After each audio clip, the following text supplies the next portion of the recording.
Ngiyacela.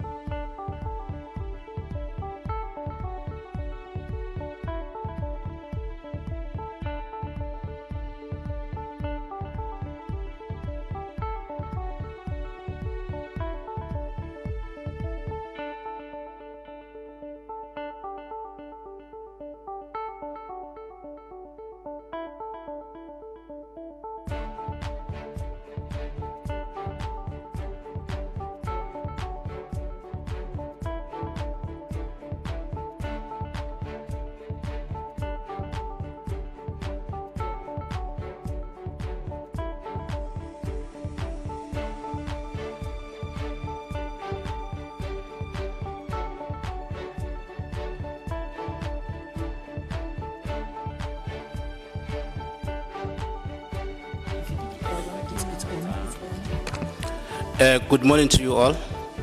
May we kindly be seated because we want to start with the proceedings.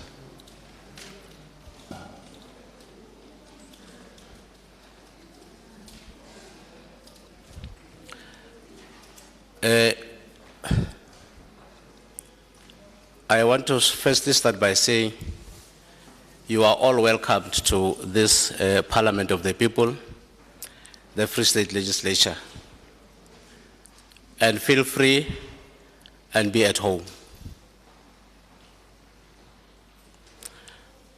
To Honorable Speaker, Me Sifuba, honorable members, I would humbly request that when I introduce the honorable members of the legislature, they rise just for you to know them. Because these are your leaders who have a responsibility of drawing policies and other constitutional mandates. I would start first by introducing Honorable Khadebe,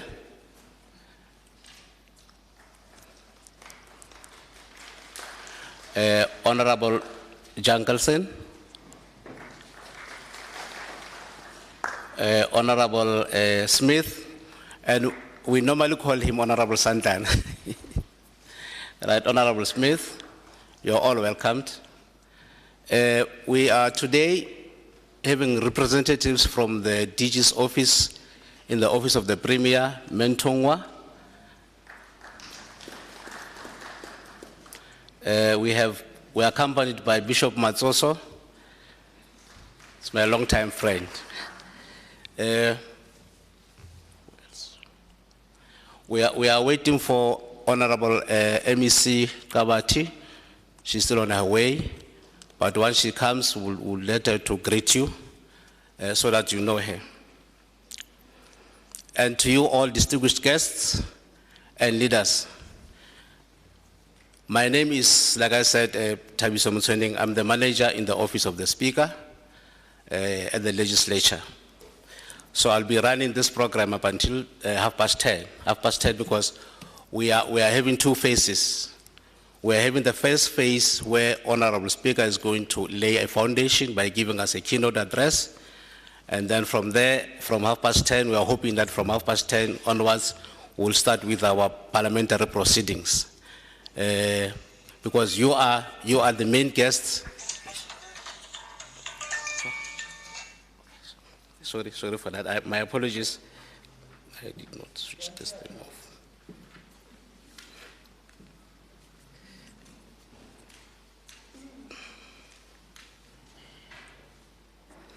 I humbly apologize for that. I forgot to switch it off. You are welcome to this August event where we are celebrating the rights of the persons with disabilities. You are a very unique sector, and I am proud of you because now I was raised by a person with disability. And I'm proud of that. This is a unique sector that needs to be given attention. And we know that this event coincides with the World AIDS Day, which we need to continue advocating and making, raising awareness about the effects of the HIV and AIDS to our people in general. However, without any waste of time, I would want to call upon Honorable Khadebe. Oh, sorry, before that, there is opening prayer. I apologize for that, the opening prayer. I would call members also to do an opening prayer for us so that we are blessed in terms of the proceedings today.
O seke wa re isa melekong re lwanele ho ye mobe hobane mmuso kwa hao matla le kganya jwalo ka o sa feleng. Let the Church of God say amen.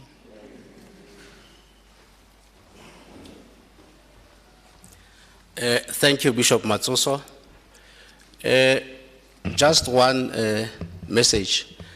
The people at the public gallery, we have organized screens for you so that at least you can be able to see the speakers here up front.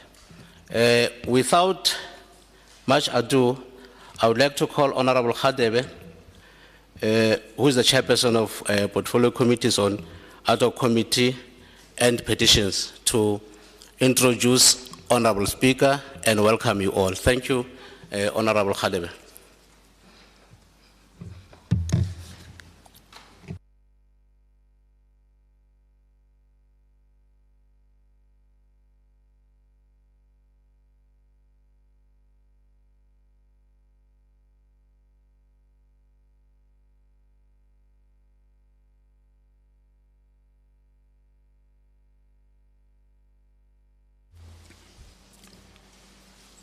Thank you, Program Director.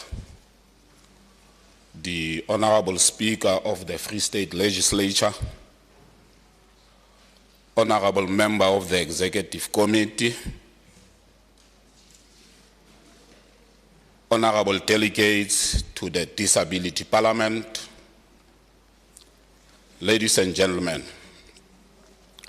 Free State Legislature plays a direct and active role in the affairs of disability in the province. It is the place where members of the provincial legislature look after your interest.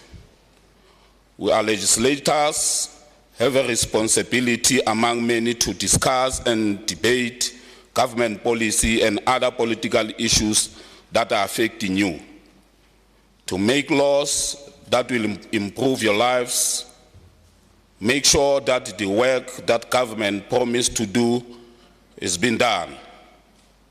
This Disability Parliament, hosted by the provincial legislature under the theme Removing Barriers to Create an Inclusive and Accessible Society for All, It's a crucial step along the journey of improving the lives of persons with disabilities and moves us closer to a fully inclusive society for all as envisioned in the Freedom Charter, which unambiguously stated that, I quote, "South Africa belongs to all who live in it," close quote.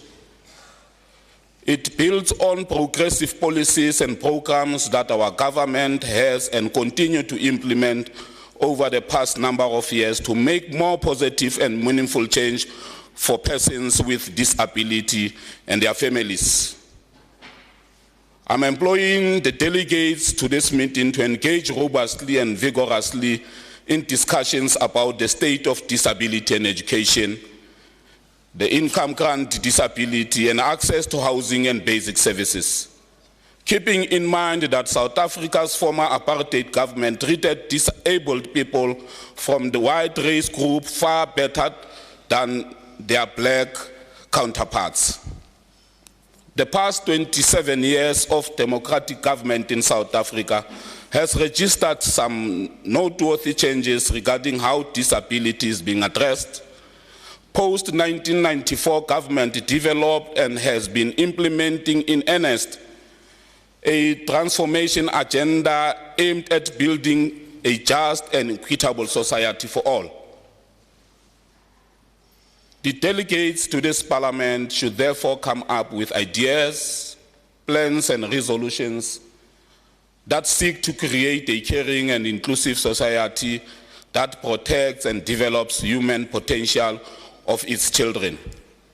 A society for all where persons with disability enjoy the same rights as their fellow citizens, and where all citizens and institutions share equal responsibility for building such a society.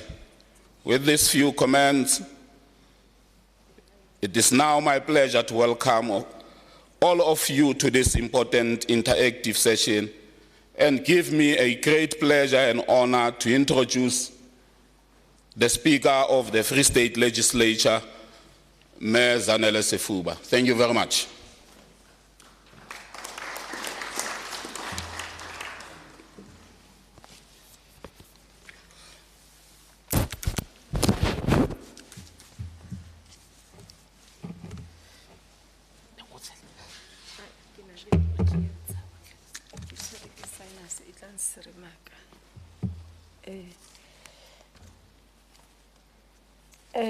Thank you, Honorable Khadebe, Honorable Chair of Chairs, Program Director.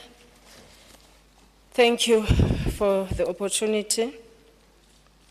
The Honorable MEC for Social Development, Mayor Kabati, the Honorable Leader of Opposition, Honorable Jungleson, Honorable Smith, the member of Free State Legislature, all federations and organizations for persons living with disabilities gathered here, and ladies and gentlemen, the staff who've been helping, making sure that this event is put together, and also those officials from the Office of the Premier, I greet you all. We are gathered here today to acknowledge the National Disability Awareness Month, which brings awareness on issues of people living with disabilities from the 3rd of November to 3rd of December. This event does not only take place to acknowledge, but also to take stock of what has been achieved in the country and what needs to be done more in order to ensure that people living with disabilities enjoy their rights as enshrined in Chapter 2 of our Constitution. And I've by all means tried to avoid the word celebration, because if we then say we are celebrating this month, in my view, we will then be trivializing the matters, the serious issues that the people living with disabilities are facing day in and day out through their lives. Within this period falls the 16 days of activism of no violence against women and children, gender-based violence, which has taken over as a pandemic in its own. We know that people living with disabilities are not immune to any of these things that are happening in our society.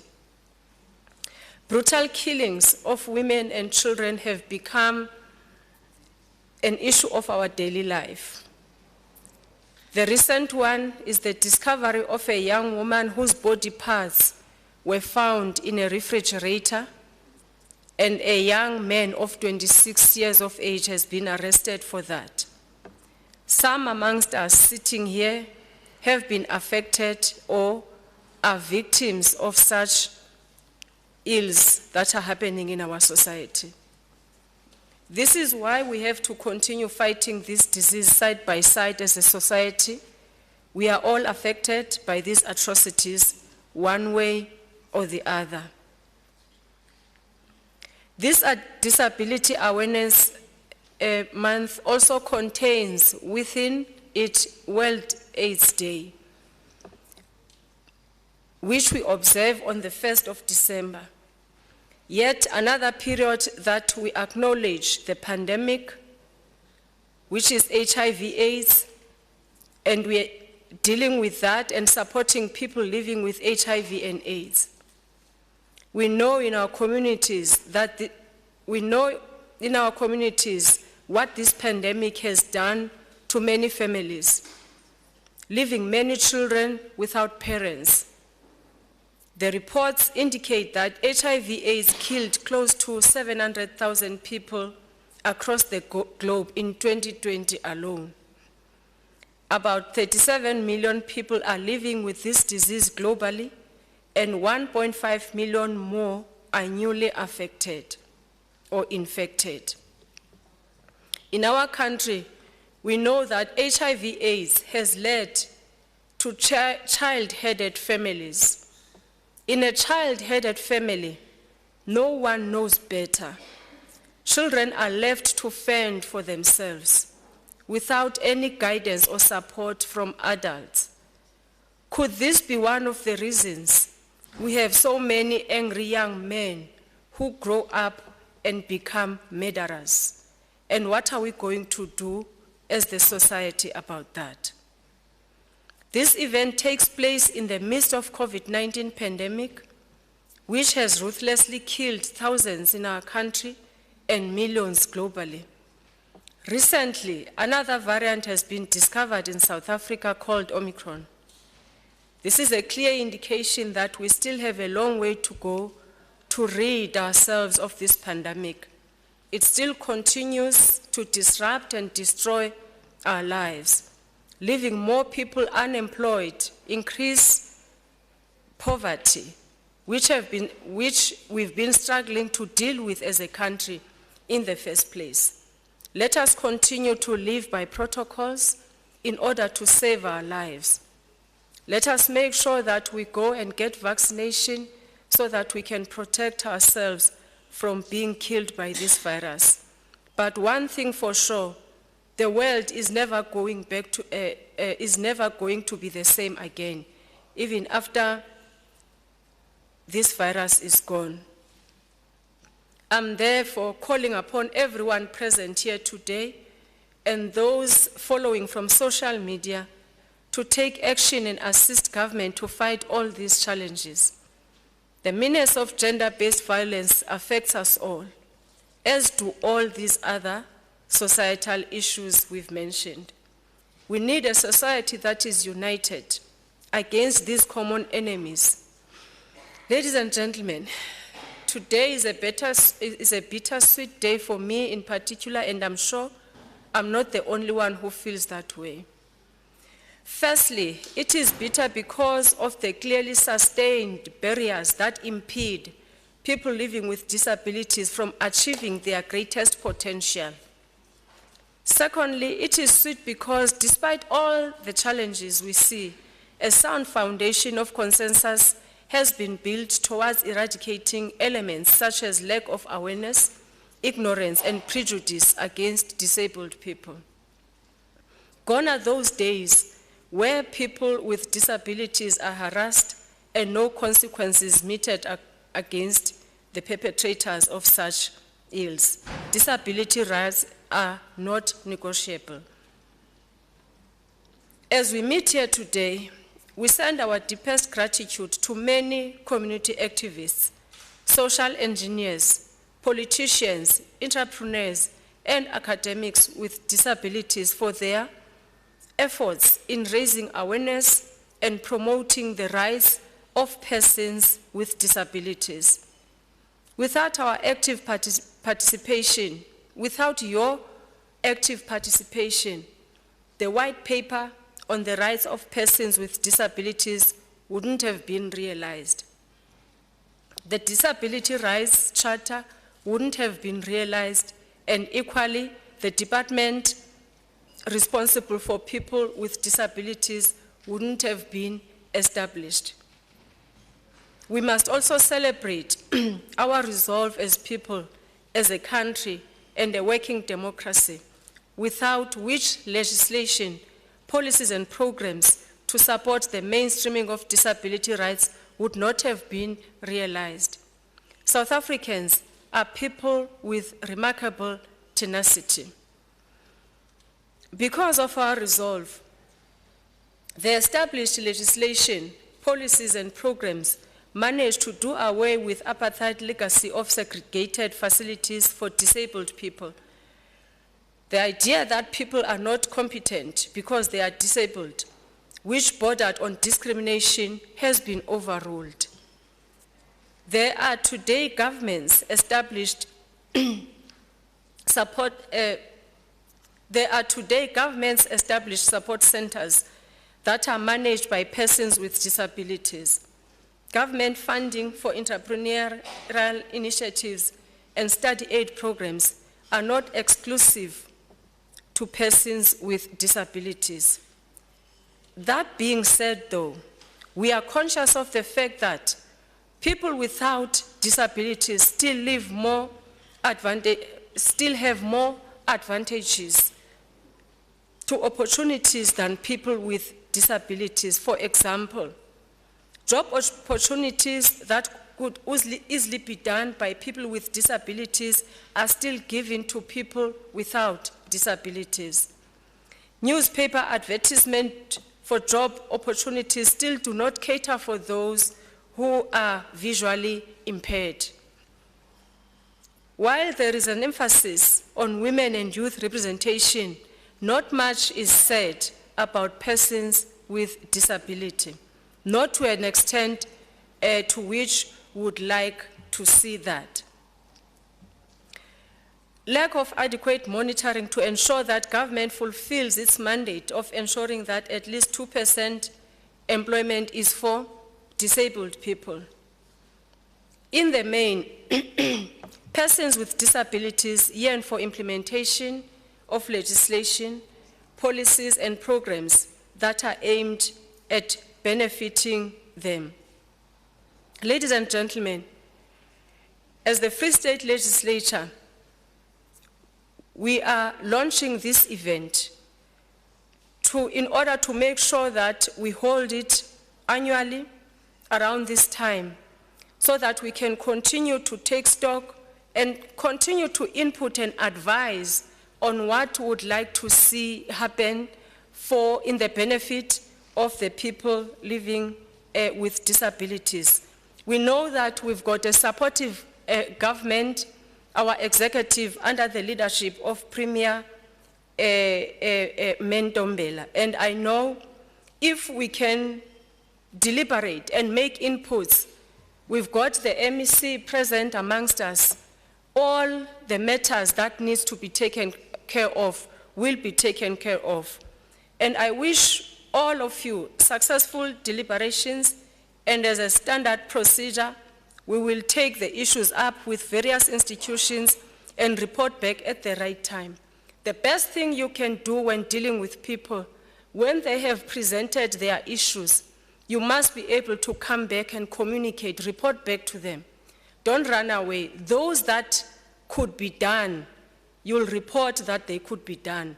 Those that where the challenges have been, it's good to report back to say, on this one and this one, we are unable to move forward, or at least we need longer period for us to be able to deal with those issues. But what is important is that for us as people, we need to communicate. We must be a communicating nation. As a legislature, we are creating that platform because the platform of the legislature is created for dialogue, where people will raise their issues, and our government, which is a caring government, the government of the people, will be able to listen and be able to deal with the issues that concern people living with disabilities. I thank you.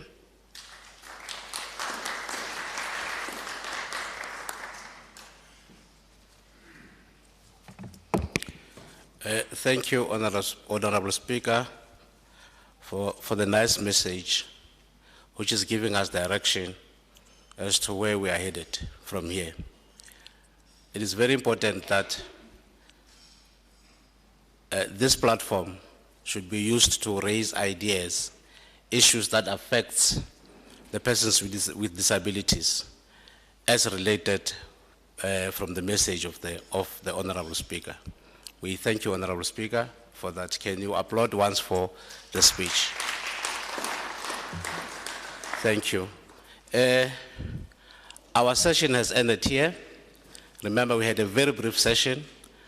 Now we are going to take you through the parliamentary processes, and which is going to be led by Ndate Zondo. From there, you raise issues, and at the end, we'll then do closing remarks and vote of thanks. But I hope that out of the issues that we are going to raise today, they will be taken maybe by a task team so that we are able to monitor their implementations, because we don't want you to raise issues and nothing happens thereafter. So thank you all. That is Ondo. This platform is yours now.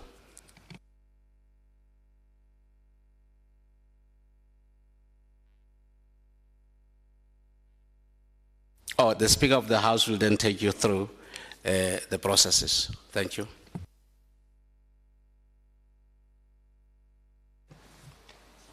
Thank you very much, Ndate.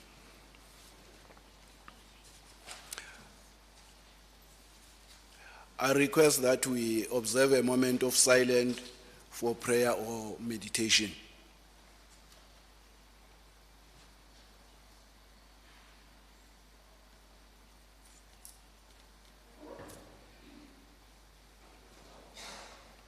Thank you. You may be seated. Let me welcome all honorable members who are present here today.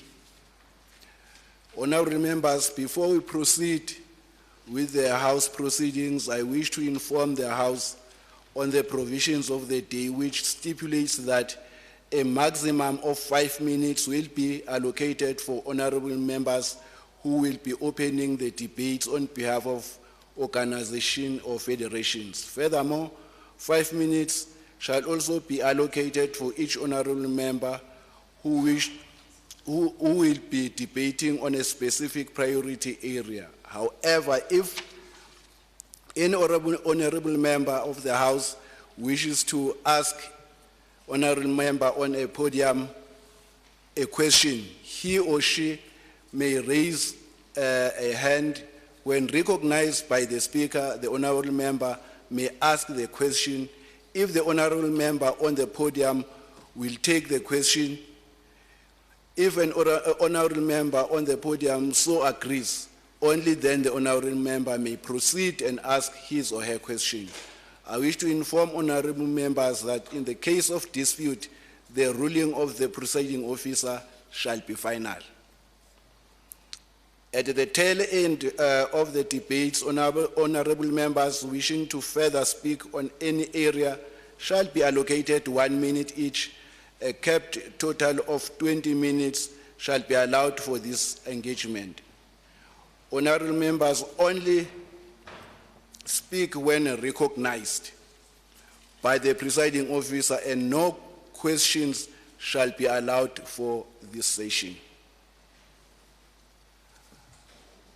We now proceed to the opening debates by the federations or organizations.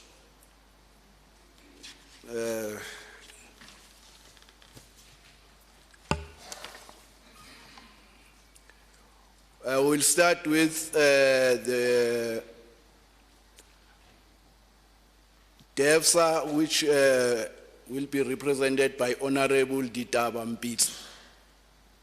5 minutes time allocated, Honorable Member.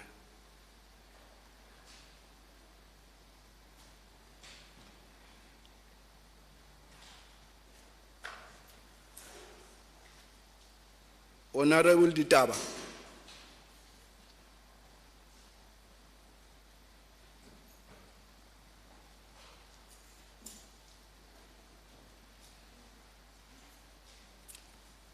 From DEFSA.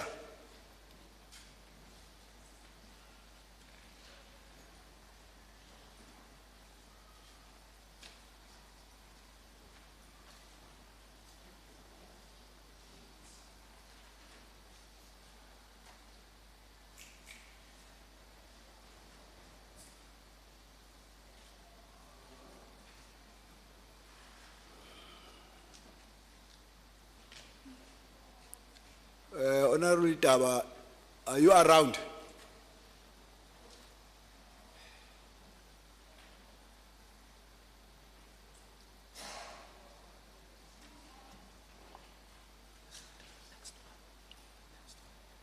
Thank you. Shall we proceed to the next one? Honorable Refile Tolo, representing albinism.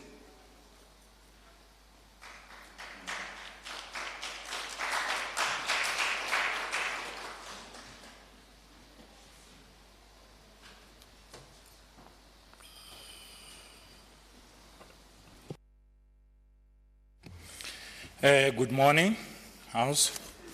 I would like to start by thanking Madam Speaker. Thank you very much. Thank you, the House, for the opportunity that we got. Also like to thank all protocol observed.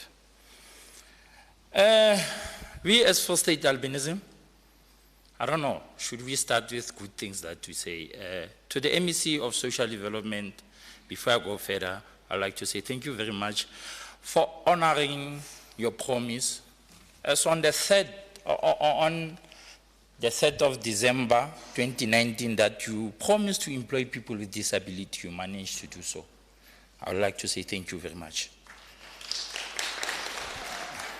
And then also, to the entire Department of Social Development for giving us the access of everything that we need. They always have open doors for us. And then I'll go to the Department of Department of Health, on which, I don't know, should I say, we are having a challenge. People with albinism are struggling a lot. People with albinism are being infected by skin cancer. Department of Health, you are failing us. To the point that we don't even get sunscreens from the department. We struggle to get even appointment with the dermatologist, but anyway, it's okay by that, if we should say it's okay. To the Department of Education, albinism is getting a serious challenge because people with albinism dropping out from school because of the struggle that they get, especially in mainstream. I don't know whether mainstream is only for people who are saying they are normal or what. So to MEC of Education, can you please engage on this one and see all the disability are being catered for? It's been years, the department says to mainstream they are going to accommodate disability at large, not only albinism, but disability at large. We don't have to take our children to special schools so that we can engage them in a private thing, like Bartamia, whereby they will be treated special. Our duties as parents are not taking our kids to the teachers to special school to raise our children. But the issue is that we need the Department of Education to be part and parcel of us raising our own kids to the mainstream. The responsibility of the teachers is the education of the child is the responsibility of the teachers, even the parents. So can you please, MEC of Education, assist us in this? I'm saying as disability at large, not only about albinism. We need ramps in mainstream schools for people who are using the wheelchair. We need sign language interpreters in the mainstreams for people who are deaf. We also need brailles to mainstream for total blind people. Madam Speaker, I believe the entire MECs will keep on saying we need 1, 2, and 3. And then, unfortunately, some are not here. So that at least today we are here to raise our issues. I think I'll close it like this. Thank you.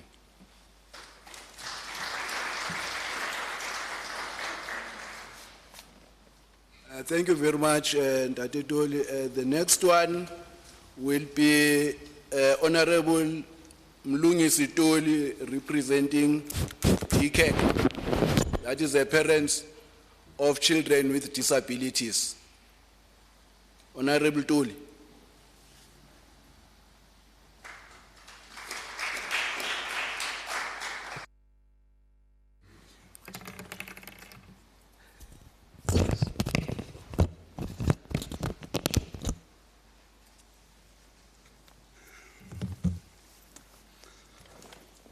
Thank you, Speaker.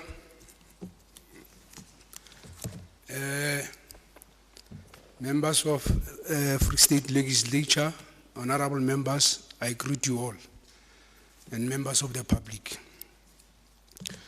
Speaker, without any waste of time, as we've been recognized as Disabled Children Section Group, the Parents Organization.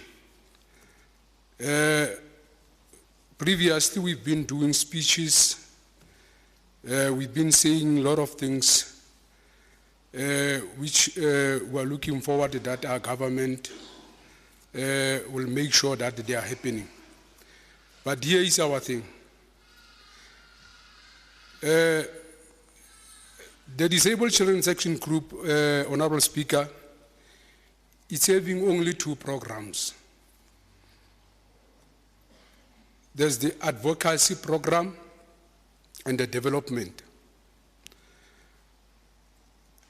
What we are looking for, Honorable Speaker, we are saying here under advocacy, we want to forge a partnership to ensure that the government and human rights bodies formulate and implement policies that will facilitate the full integration and participation of children with disability and addressing the barriers. By so saying, Honorable Speaker, we are saying there are still barriers, even though that we know that the rights of the disabled persons it's been a long thing, but today we are still having barriers.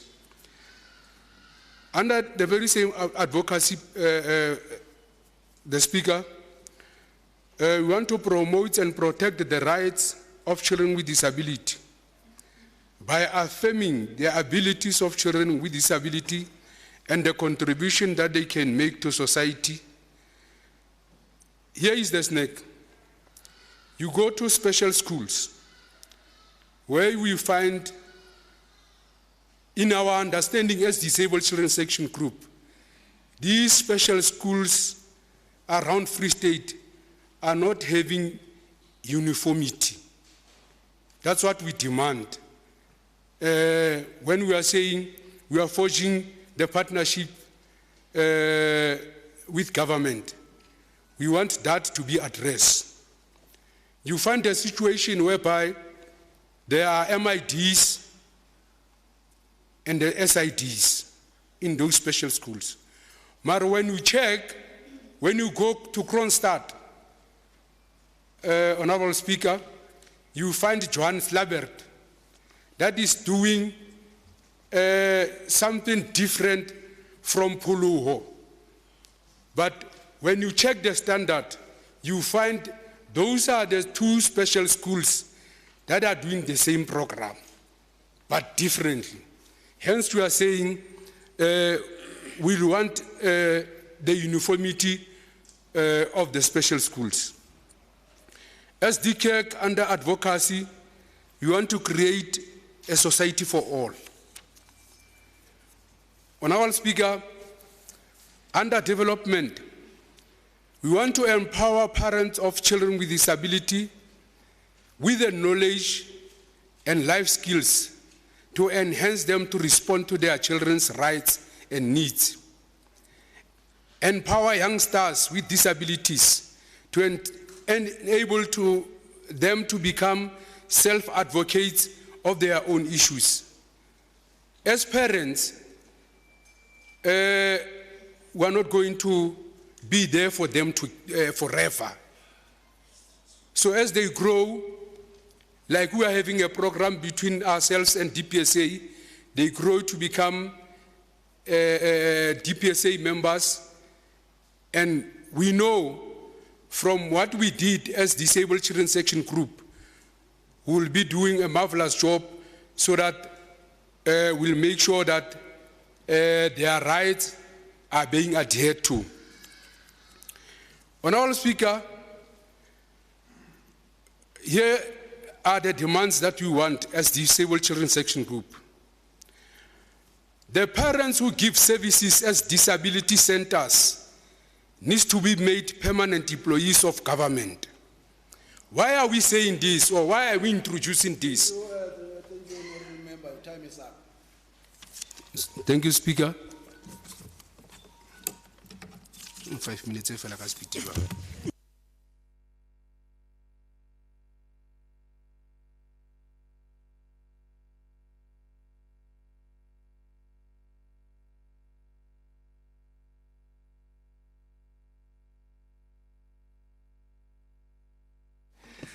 Sorry, the next one will be Sanel Mbele from Autism.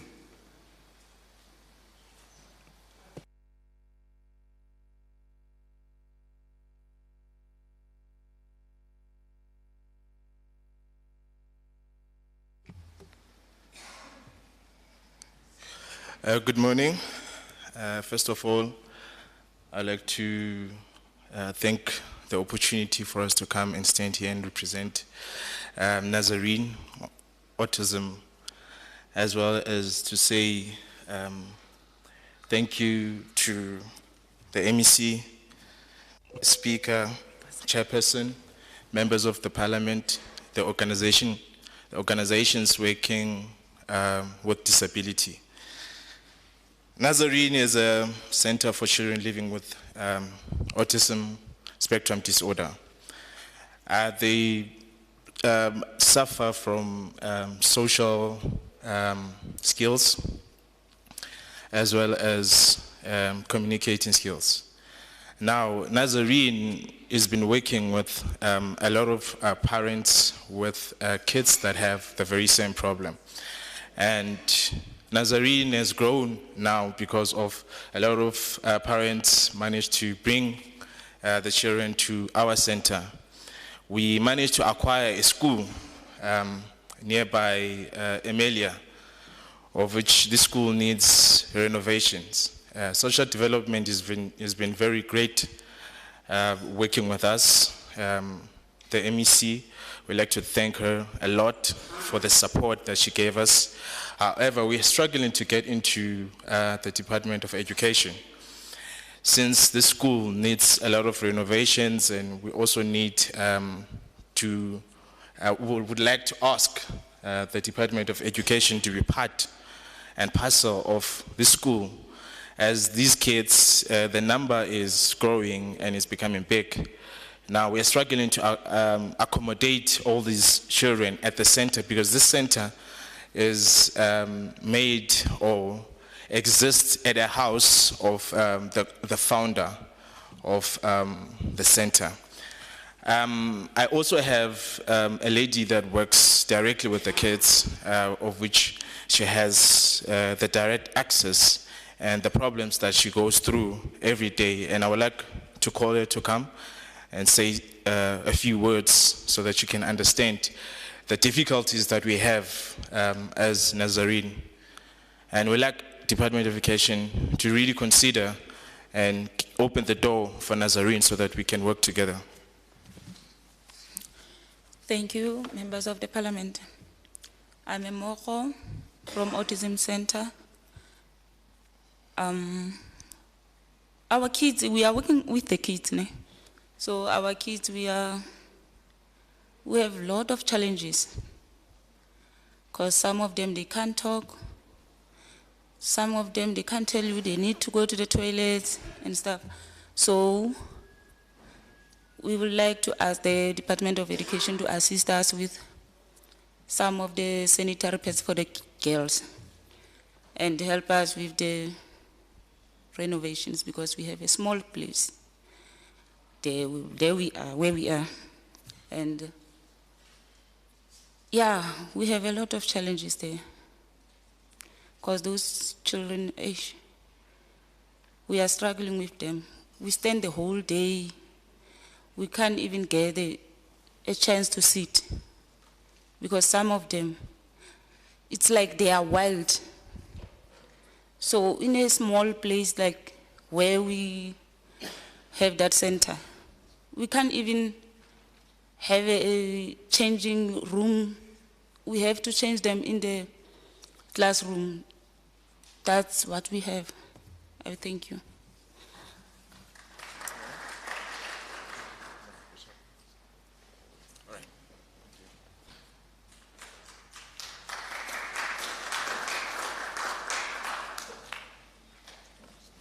Thank you very much, Honorable Member. The next one will be Mpho Rametsi from Dyslexia. Mpho Rametsi, Honorable Mpho Rametsi from Dyslexia.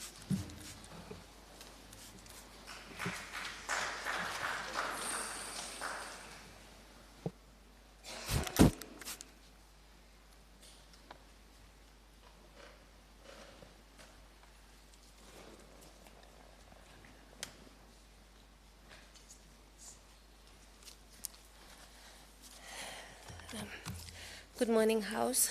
Thank you, Madam Speaker, and honorable members for the opportunity. I'm representing Dyslexia 1-on-1. Dyslexia 1-on-1 was founded in 2017 by a young woman by the name of Palisa Musungutu. This young woman started this foundation after she attended the Dyslexia Summit in Durban. And when she realized that all the difficulties that she has been having in school regarding reading and coping with written material, and also regarding mathematics and expressing herself was due to dyslexia, she started this organization. And some of us, we joined the movement because we wanted to spread awareness amongst the Free State schools and educate kids and their parents and the teachers about dyslexia and the difficulties that they encounter in school. The aim is to change the stigma about dyslexia and to give courage to learners and individuals suffering from dyslexia and give them a sense of belonging and spirit to keeping on. Our objective is to raise awareness in all the Free State schools to empower and ensure career advancement for learners in disadvantaged schools, offer support to the learners and the parents. And we are doing this by giving, referring the learners and together with their parents to professionals that can help them to identify what their struggles really are. And we have also an in-house psychologist that is currently helping us with counseling and also with diagnosing. Our target group is from grade R to grade 12. So we take learners from grade R on standard 6, which is grade 8, and we monitor them throughout their school years and make sure that they and the parents and the teachers have support throughout the years that they are in school.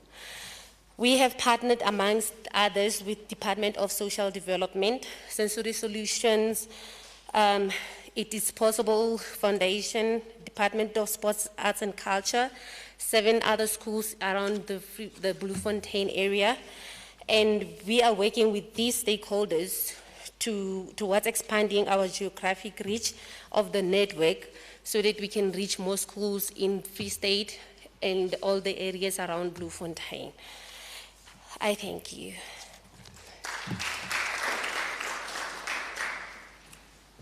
Thank you very much, Honorable Member. The next one will be Honorable Paseka Ntabeni, Forum for Business. Honorable Ntabeni, feel free to address us from where you are sitting. And maybe I must also remind the honorable members that there are interpretation services you can use. If maybe you don't understand the language, you use those gadgets there so that you can understand the language.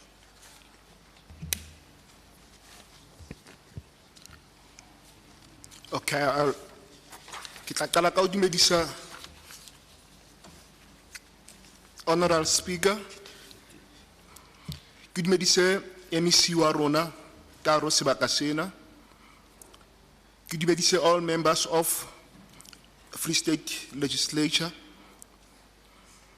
Di organization ka ofela tse tlileng mona. Libitso ke Msala Matlokotsi. All right. Disability is a challenging, multifaceted, argumentative problem in the world. As a result, many researchers and writers find out and acknowledge different challenges and disabilities.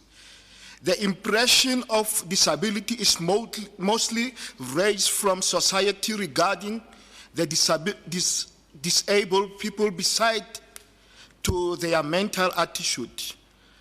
The society by itself convinces them as they are disabled. Disability results from the interaction between persons with impairments, attitudinal, environmental barriers that hinder their full and effective participation in society and on an equal basis with others. Due to their disability, most disabled people are not employed. For that matter, their matter is dependent on family or other people. Self-employment is very important for physically challenged people from different rules, regulations, perspectives of a country, acknowledging the way running own business among economically disadvantaged groups, providing equal employment opportunity with the non-disabled peoples, avoiding stigma and discrimination. It has been suggested that people with disabilities make natural entrepreneurs, since having a disability can also be a stimulus for independent problem solving and innovation. Starting a new venture is full of difficulties, whether an entrepreneur is non-disabled or disabled. Several challenges to be entrepreneur are confronted by both non-disabled and disabled persons may be too difficult to overcome, including access to startup capital, interaction with benefit system, finding out about assessing appropriate training and advice. In addition, disabled people report a lack of understanding, even active discrimination on the part of financial institutions, business consultants, the employment services. Personal power and financial resource are key input factors for the startup success and growth of firms, especially in case of macro small enterprises and individual. Usually, the owner manager must have both technical and managerial skills, but also needs financial capital to finance startup costs, necessary investment in equipment, so on. Access to capital and lack of customers as the two major barriers to self-employment by people with disabilities. Thank you.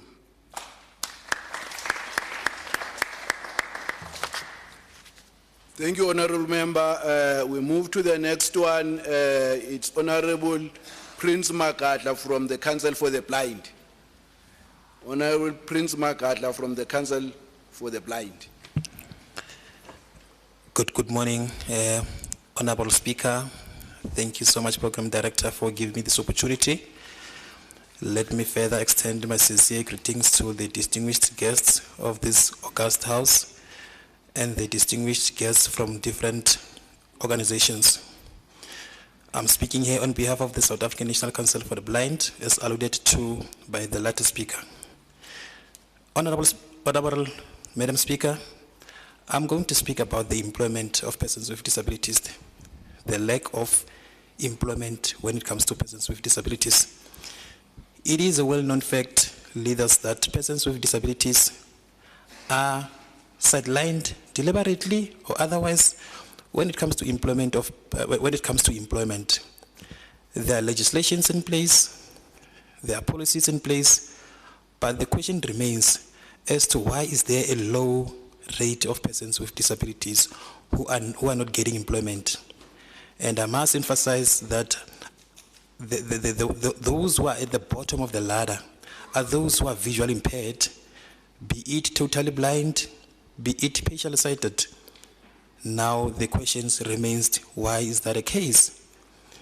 There's a white paper, there's an Employment Equity Act, there's PEPUDA. Those legislations, the dedicated legislations, are intended to ensure that there's a representation of persons with disabilities in all occupational levels of all different sectors. But now, those legislations that I've referred to have been established and formulated by our government. Now the question is why the government is not doing its mandate to ensure that those legislations serve the intended purpose for which they were formed for. So it is a concerning matter, Madam Speaker, and I'm speaking as a person who has been graduated, but to date, I'm struggling to get an employment. Not because I'm incapable, not because there's a lack of incompetence from my side, but because the system is failing us. And I'm definitely sure that in this august house, I'm not the only one who's struggling to get a job. And I must further hasten to say that we are applauding the good job that has been done by the MEC of the Social Development. But I must also hasten to just make a humble and respectful request to Madam Mayor Mamiki Hore. We need to also see our people in that department to occupy the strategic positions. By so saying, I'm not trivializing the jobs that they were given, but they must not be subjected to menial jobs. But with that being said, I'm not undermining nor trying to degrade or to undermine the value that has been added or done by that department. But it's worth also appreciating the good job in Mamiki Klabat. I don't know, e ka re o ka influence le other MECs from other departments to can also do the same thing. Because the same target that we were intending to achieve, it's also applicable to them. The 2% that is being drafted is not only applicable to the social development simply because it's a department e leng hore e sebetsana le batho ba disabilities. It goes across the spectrum.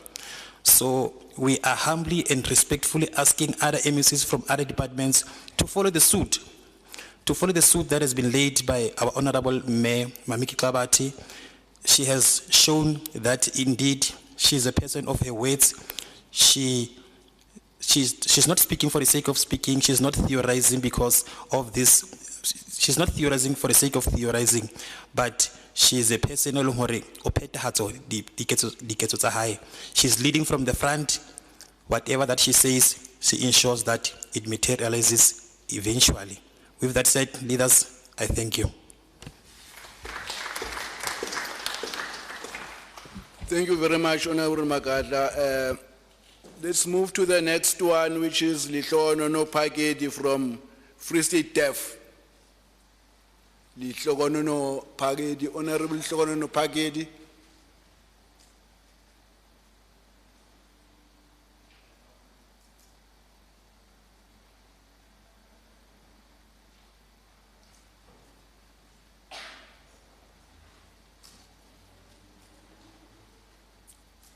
Is there any problem?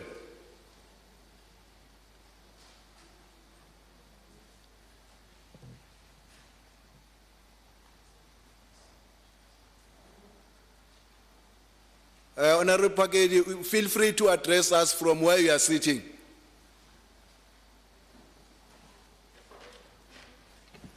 Thank you.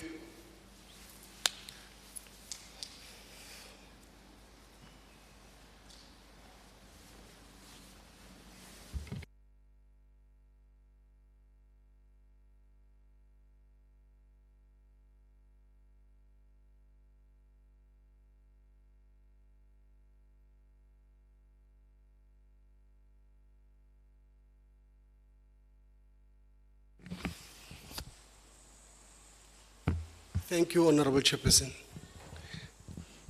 My name is Beatrice Pagedi. I am from the Free State Deaf Association. I am one of the leaders in Mangaung. Thank you. Thank you to the legislature, and thanks to everybody. Thanks for inviting us and allowing us in this August House. The Department of Education, that's why I need to make my first plea.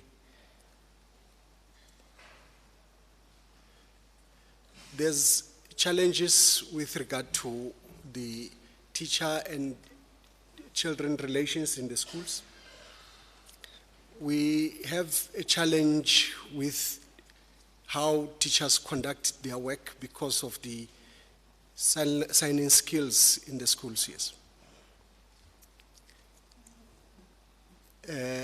We think that the challenge doesn't just stop at the schools.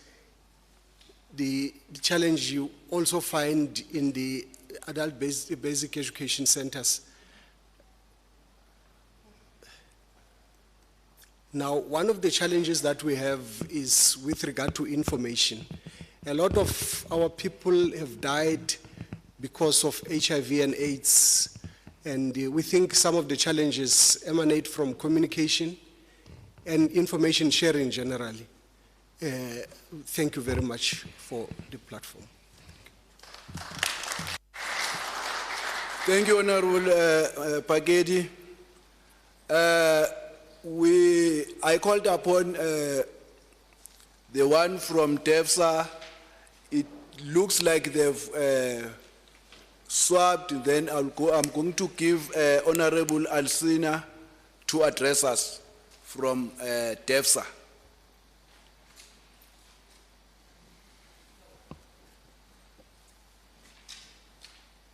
Oh, she's coming to the podium. Thank you very much.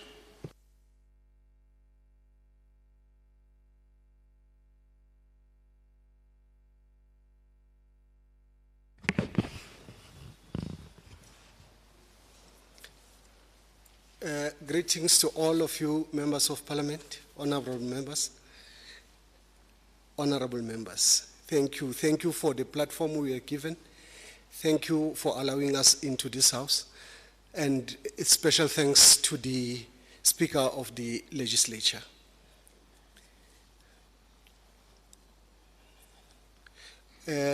We have different challenges as persons with disabilities. We have been complaining to government over a period.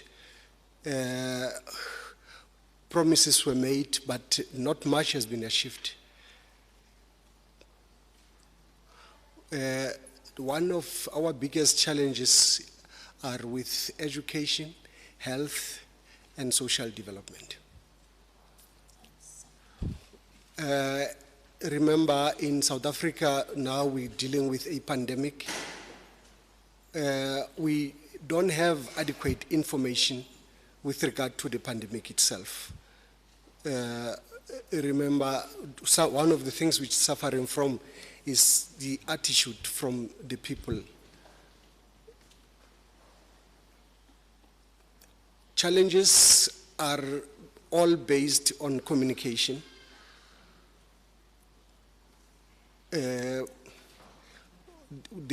We have different challenges. We have abuse in the families. Most of the things that are happening in all other families with regard to the violence in the families, it also affects us. With regard to education, when I think the manner in which we are perceived is not correct. Most of the programs are done and planned, but we are never really part of that. We've been advocating, we've been raising awareness as disabled persons, but I think one of the main challenges is with regard to the attitude. I can raise a lot of things. Learner support material, sign language interpreting. We are not able to achieve as much as our counterparts would. The government has been making promises to actually ensure that we actually achieve on an equal footing as our counterparts, but it has not been the same. We want to achieve a lot as disabled persons, but a lot has missed us. It is our plea to government that please assist us with our challenges as disabled persons. And the social services, please can we have support with regard to the gender-based violence. We have been complaining to government, as I said, but we've not been paid a lot of attention. Education, can we be assisted to have access to education? There has been many challenges, and we are always referred to the challenges of the department with regard to the budget, and we hope that we can be treated like all other persons in the society. And thank you very much, Speaker. Thank you very much, Honorable Member. Honorable Members, we now proceed to the general debates according to specific priorities. The first priority shall be the Provincial Disability Mainstreaming Plan. That is going to be done by Honorable Tebo Mavuso. It's 3 minutes. Okay.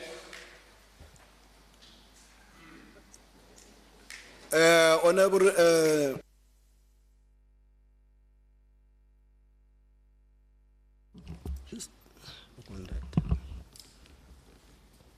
Kgotsong. Speaker, ke phamisa letsoho tjena hobane ke ipotsa hore na ka hara mekgatlo ye kaofela, how did it happen that you should forget your own organization, Disabled People South Africa? Speaker, I think that is an intentional ploy on your part to ensure that I don't raise the lies, especially the lie about the state-of-the-art disability center that is being built at Makgalanen Clinic. Speaker, you know as well as I do, hore ntho sa e batleng ke hore Mema Miki Kabathe a tsebe hore bane ba mo sebeletsang ba mo rukile mahlwanana ana ke tsa ka jeno a ke bua le wena tje ntho yeo wena o sa e batleng ke hore ke tjho hore nna Teboho Monkwe ha e ba ntate Magwe ma leng teng o ntse a ikotla sefuba re badimo ba mo hlabetse ka disability center eo nna Teboho Monkwe ha ke badimo ke nna ya neng a ngola di-reporto, Honorable Speaker, tse entseng hore this province e wine that center. Honorable Speaker, ke nna ya neng a le teng ha Deputy Minister Bokgopane Zulu a ne a re MEC ya Freistata ya Social Development e tsamaye lo kopana le di stakeholders, in particular the House of Traditional Leadership. It is very much disconcerting that you Honorable Mungwe, o thibela MEC ho tseba ditaba tseo a lekang ho di Honorable Mungwe, order, please. hobane fela o batla ho sireletsa. I thank you, Honorable Speaker. Thank you very much, Honorable Mungwe. According to the list that I received from the Secretariat, unfortunately the DPSA was not there.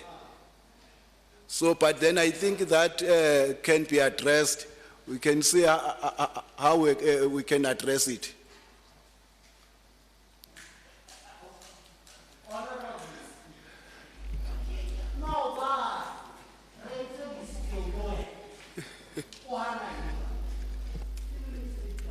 Order, Honorable Speaker. Honorable Speaker. Order.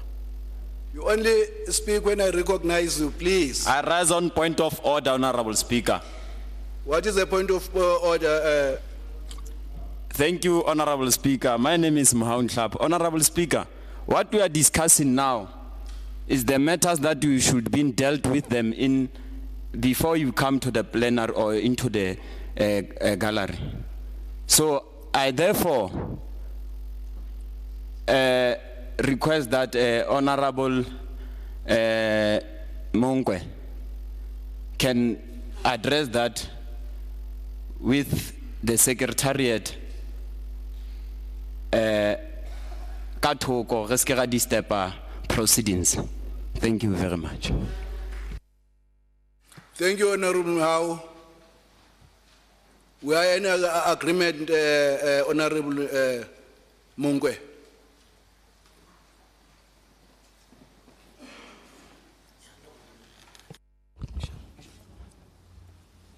Speaker, ke tsebe hore na le tumellano efe ke lebeletse hore o tshorna disabled people South Africa yona hoba e kgethile nna ke tlo bua yona e bua neng yona e fuwa di 5 minutes neng. Okay, thank you very much, Honorable Mungwe. As I'm saying that the order paper that I received from the Secretariat, the name of DPSA was not there. So I think we'll have to address that with the Secretariat, Honorable Mungwe. Let's not make a debate, please. Let's not make a debate, please. Please, please, please, please. Order, please. Let's not make it a debate. The error has been committed. Let's just continue. We'll address with the Secretariat. But Speaker, you can't say intention is an error. It's an error on my side because that is what... Speaker, May I kindly be recognized? Okay, it's going to be addressed, Honorable Mungo, we still have time. Is that fine? As you say, sir. Thank you very much, Honorable Mungo. Speaker. Speaker. Honorable Mungo, can I please give you 5 minutes? Thank you. Thank you very much.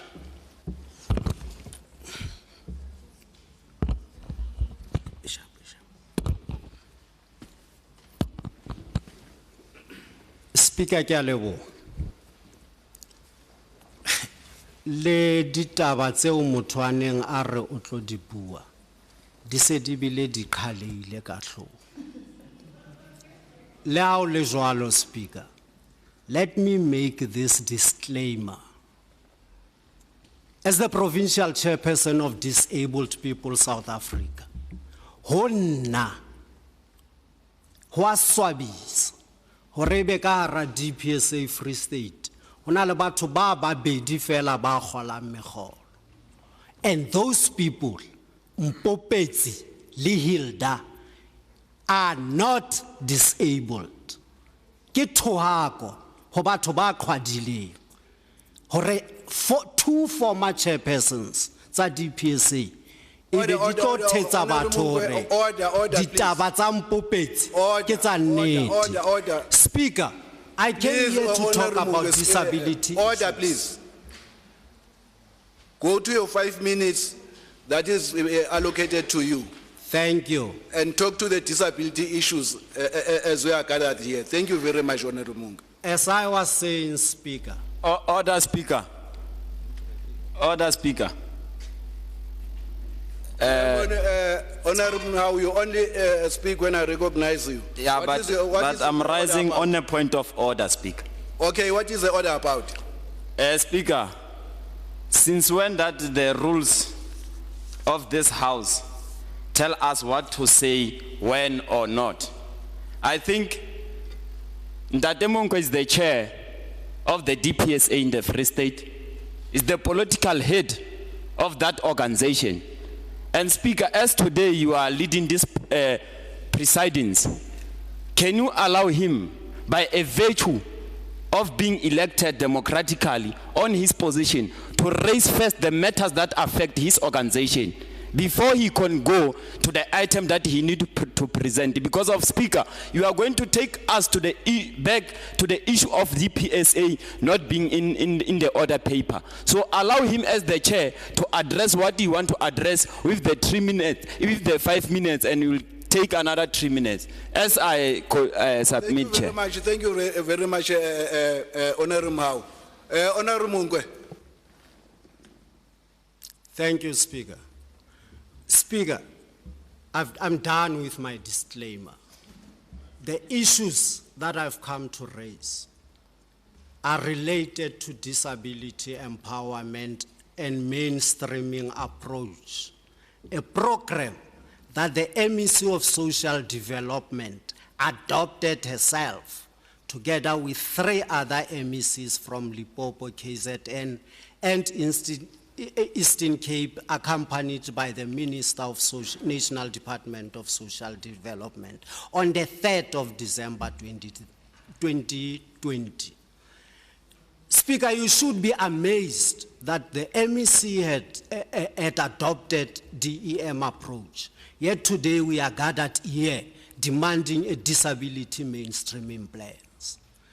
Dilemo tsena kaofela, I used to say the ANC is deploying wrong people to lead departments.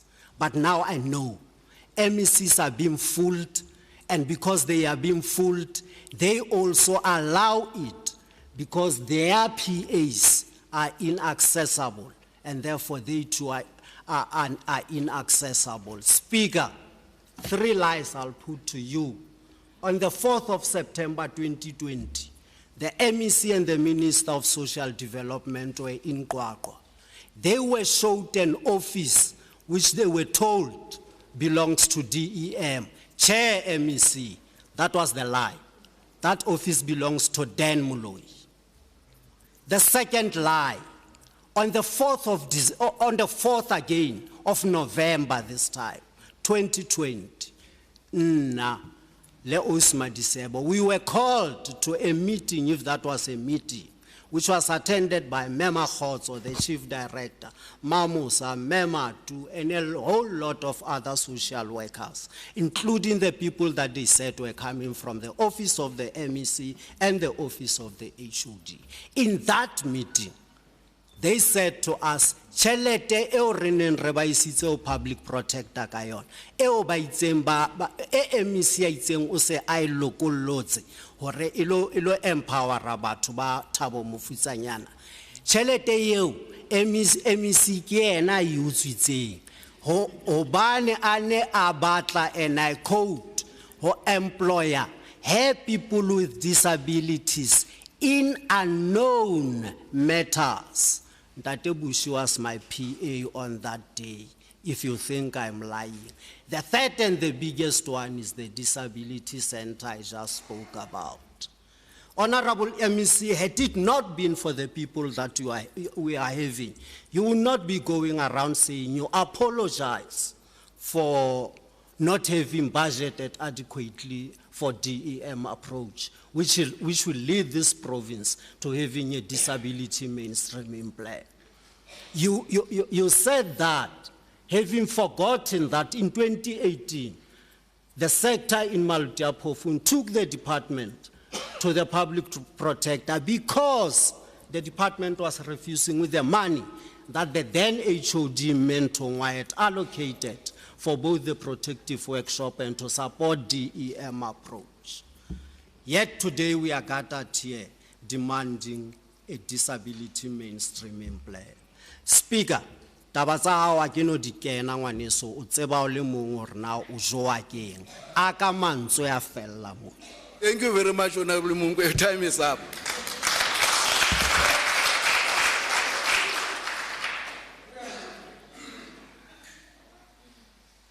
Can we then proceed to the general debates? As I've said, the first one, it's disability mainstreaming plan by Honorable Tebuho Mavuso. Honorable Member, we are allocated 3 minutes. Speaker, can I be recognized? Yeah, thank you, Speaker.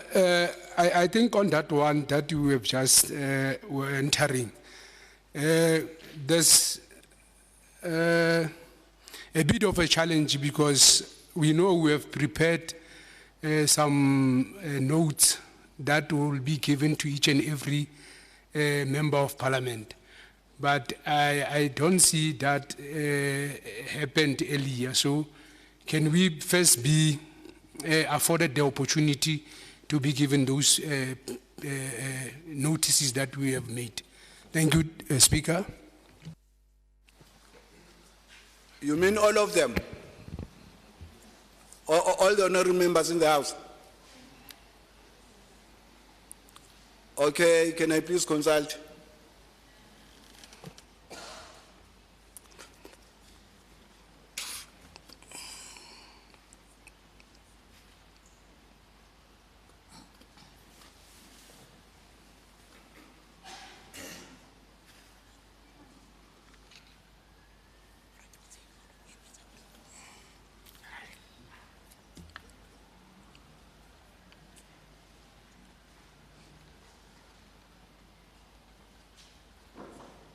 All right, honorable member, your request is granted. They are going to get all those presentations. But in the meantime, I will humbly ask that we continue. Is that okay with you, honorable member? Thank you very much. As I've already called Honorable Tebuho Mavuso to present disability mainstreaming plan.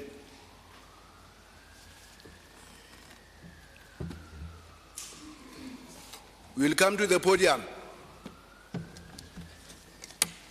No, I'm asking. You know, I can present it here, Honorable Speaker. But as Honorable Toli said, can we be afforded to be given those documents so that we can read them? As we have been promised.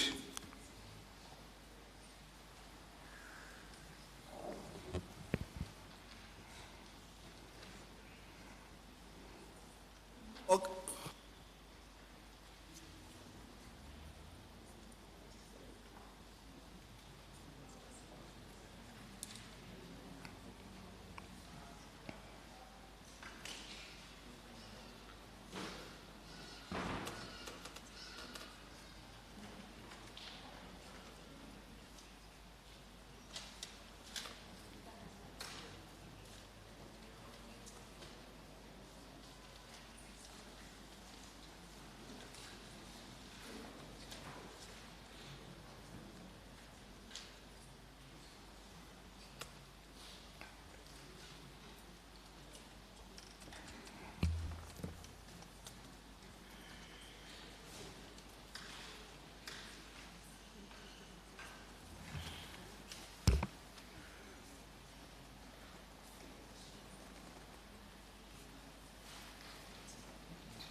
Honourable members, we are going to have a break of about 10 minutes and attend to that. Thank you very much.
honorable members, can we please get seated so that we continue the business of the day?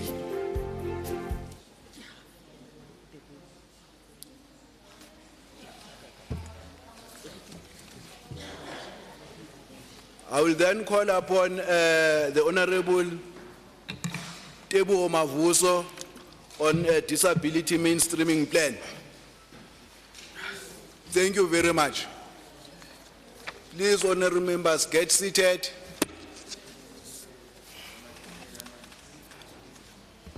Thank you, Honorable Speaker, and all honorables that are present here today. I was not aware that we have Honorable Julius Malema in this legislature. Let me resume.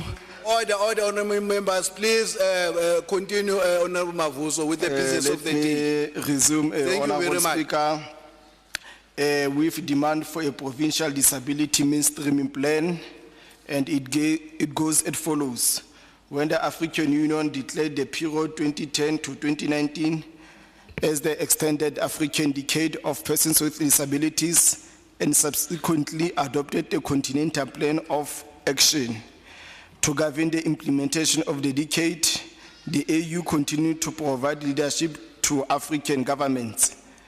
The CPOA established priority areas in which governments will set targets for achieving change in the empowerment of persons with disabilities.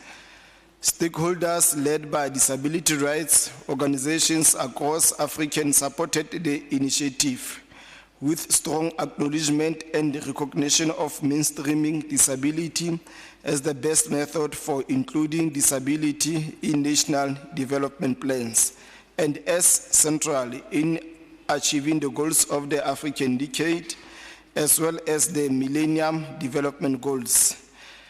DPSA commend the African Disability Alliance, which is ADA, for deploying its depth of knowledge and expertise to share with stakeholders across Africa the materials and information on mainstreaming disability in national development plans. There is a great demand for training on how to mainstream disability by government departments, development agencies, and programs. The development of the advocacy toolkit is part of a project called Community of Practice in Disability Advocacy for Mainstreaming that is being implemented by the Africa Disability Alliance with the support of European Union and Christopher Brand Mission.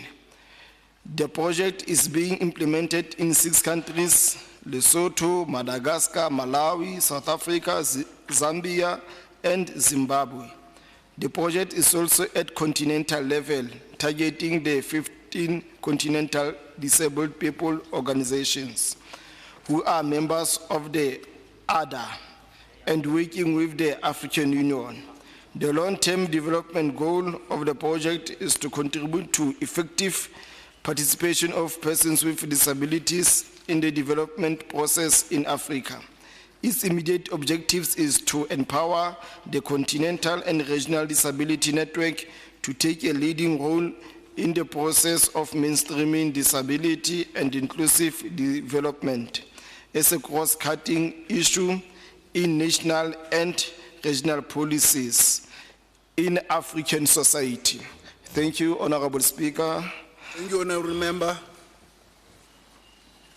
The next one will be Honorable Paseka Ntabeni, Disability Economic Empowerment.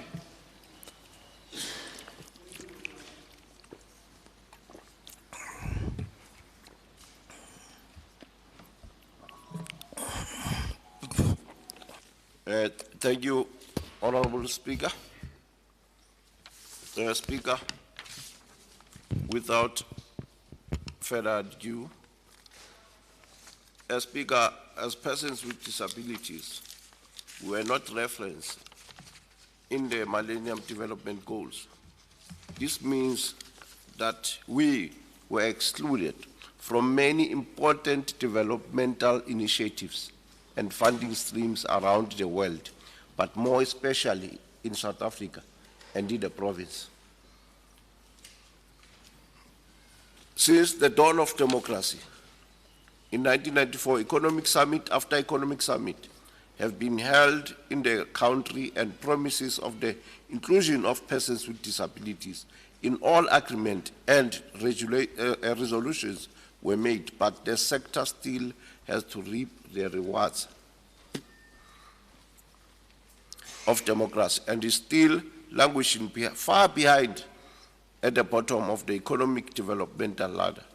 Whilst the disability community accepts the painful reality that disability has and will always be in the back foot in the terms of so-called competing priorities, there is also a long-held view that was lacking as a direct with the inclusion of mainstream disability in all economic empowerment.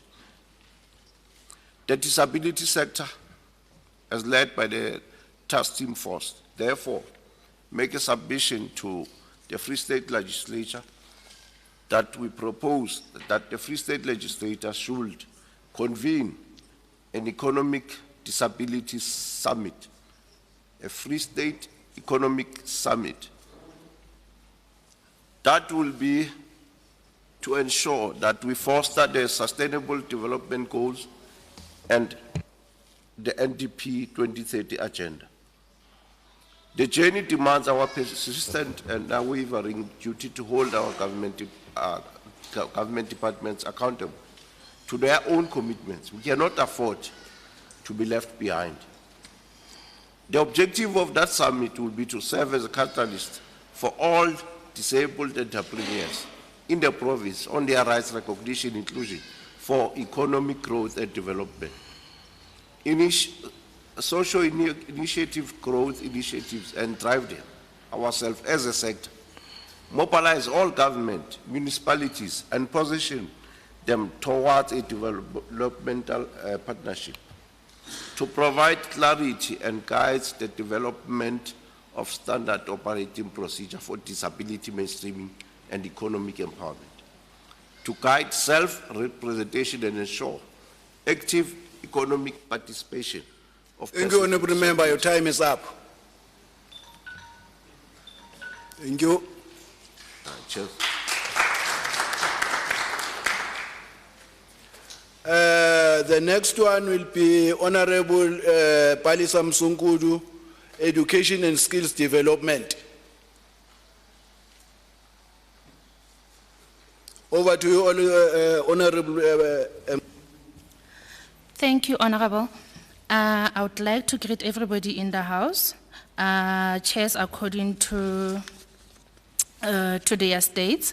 Thank you to everybody. When regards to education, we are really failed by the Department of Education. I am sorry to say that.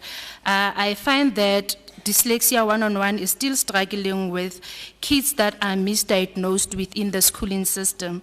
And I believe that if the Department of Education was open in working with organizations like Dyslexia 1-on-1 or the Autism organization, then this misdiagnosis wouldn't have still been a thing to talk about still today. Why I am saying we are failed, we have kids who are taken out of the mainstream into disability schools. For them to spend 18 years in the disability school to come out and not have a proper place in the society. One thing that we would like to see is if the Department of Education can actually give the chamber or to give the organization time to sit down, a round table discussion with all the organizations so as they can really see what the organizations are offering.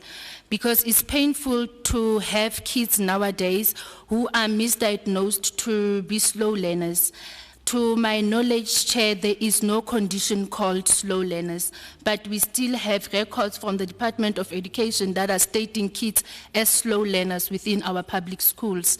Proper diagnosis needs to be done so as those kids can know exactly what they are suffering from.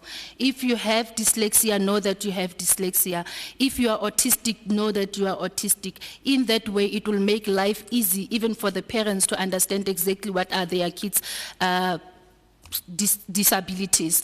But now we find ourselves having parents with letters that are told to take their kids to disability schools such as Poloho or Tswellang, which do not really offer any form of education to a dyslexic child.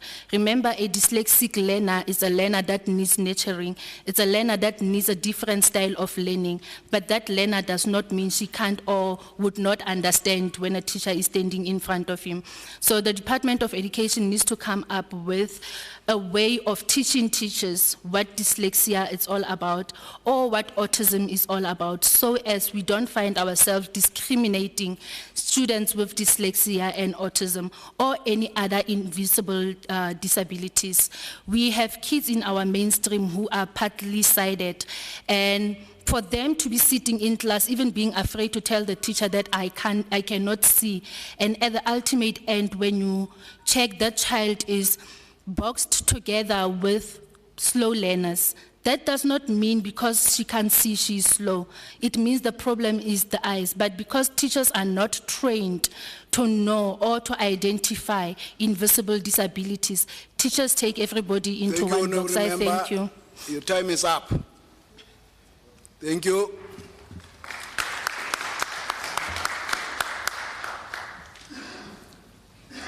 The next one will be Honorable Pakiso Mahlope, recognition agreement. Over to you, Honorable Pakis. Thank you, Speaker. Let me take this opportunity to greet everyone in the House, the provincial leadership, all the structures of the DPSA, ASA, and DEFSA. With regard to Reasonable Accommodation Committee, employees with disabilities have always been almost entirely been left out of all employment efforts given to the general disabled community. However, the general belief amongst the non-employed disabled public has been that employed PWDs don't have interest in the broader DPO sector, whilst those employed believe they are simply being ignored simply out of jealous by the non-employed. The task team has once again resolved to take steps to remedy the situation. The steps are: the task team, in recognition of DPSA's cross-disability organization, which caters for all disabilities, be empowered to establish a disabled employees forum or structure solely aimed at bringing on board the voice of the employees with disabilities. The task team further the establishment of a reasonable accommodation committee as per the reasonable accommodation policy for employees with disabilities in the public sector, as the province have so far failed to submit to the sector to sector any report on reasonable accommodation. The task team demands that the reasonable accommodation committee be established before the end of the financial year and a centralized approach be considered. I thank you. Thank you very much, Honourable Member. And then let's go to the last one. It seems as if there's some sort of mix-up here. This recognition agreement will now be done by Honourable Mahauntlap.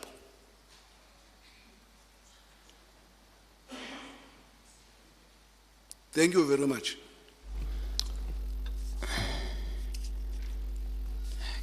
Chair,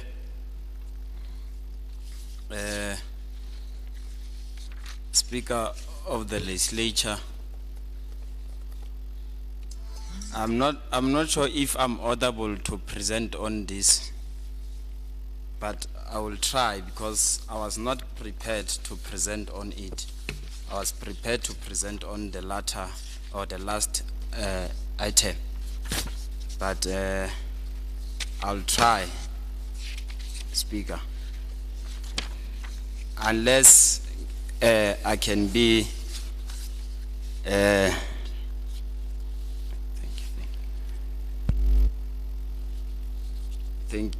thank you, Speaker.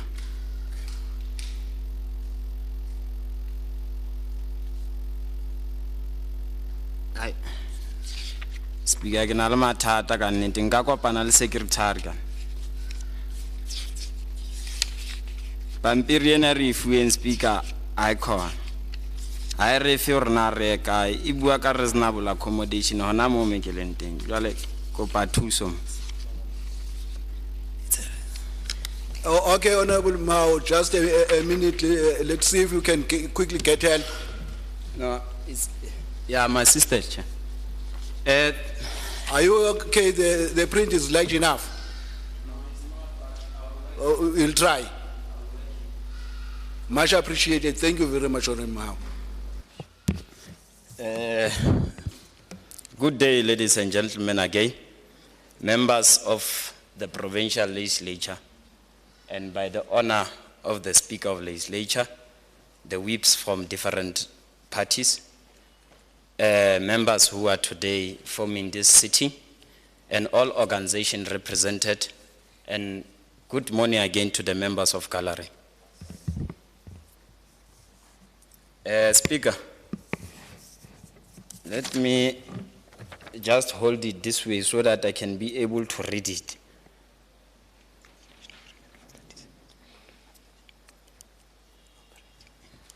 A recognition agreement for the disabled people organization operating in the Free State. Pillar 7 of the White Paper on the Rights of Persons with Disability and the National Framework on Self-Representation both recognize the strengthening of the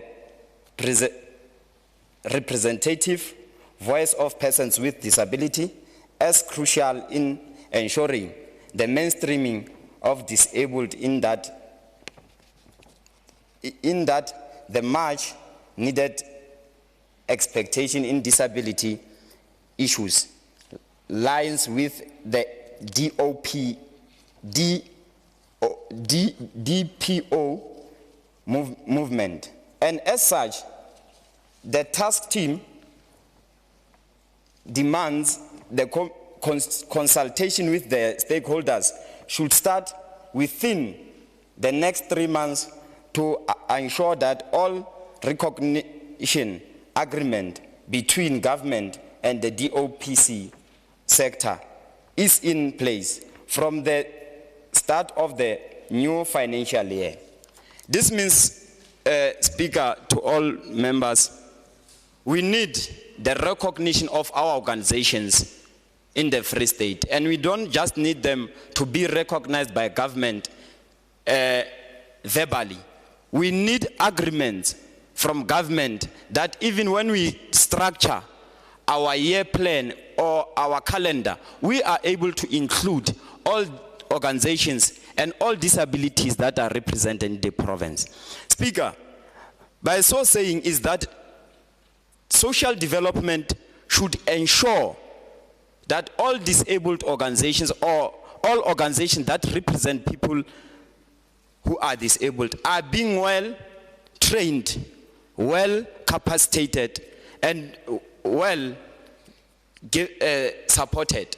Why I'm saying this, Speaker, is that today in the Free State, we don't even have the audit of how many people who are with disability in the Free State province. Lastly, Speaker, we wish for government of the Free State to understand that our issues cannot be represented by anybody besides directly persons with disability. And this, Speaker, must not be at the provincial level. This agreement must go from the provincial level even to district and local municipalities. I thank you, Speaker. Thank you very much, Honorable Mao.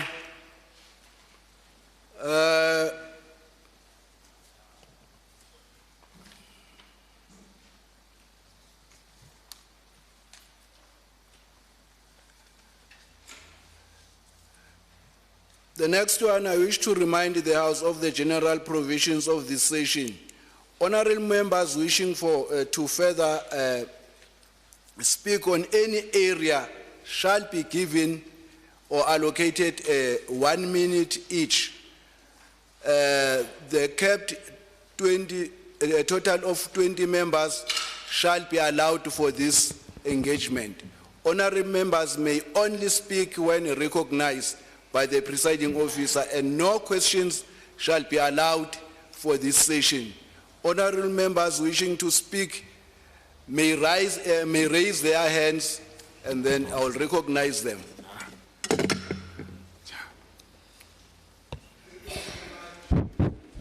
Honorable members, I will first take five hands. It will be Honorable Cyprian, and then Honorable Albert, and then Honorable Mahau, Honorable Munkwe, in that order, please. Just a minute. Thank you very much.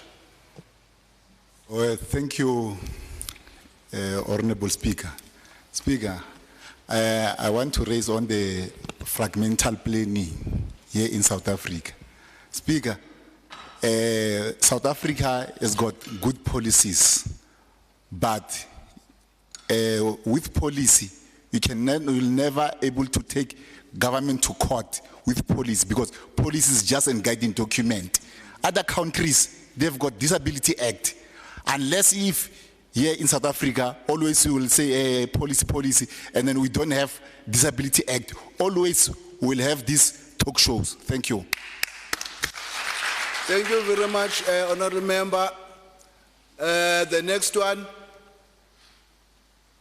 Honorable Albert.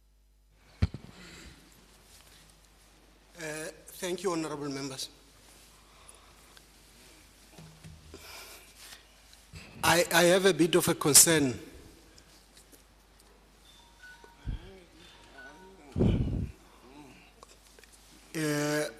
With the establishment of the new organizations, can we please stop with the assumptions? If an organization has been established and it has its name, can we please respect the names, individual names of the organizations? That's my first plea. In a minute given to me by the Honorable Speaker, I wanted to talk about the communication challenges that we come across. Communication seems to be a hindrance in our lives, and it hinders progress in our personal lives.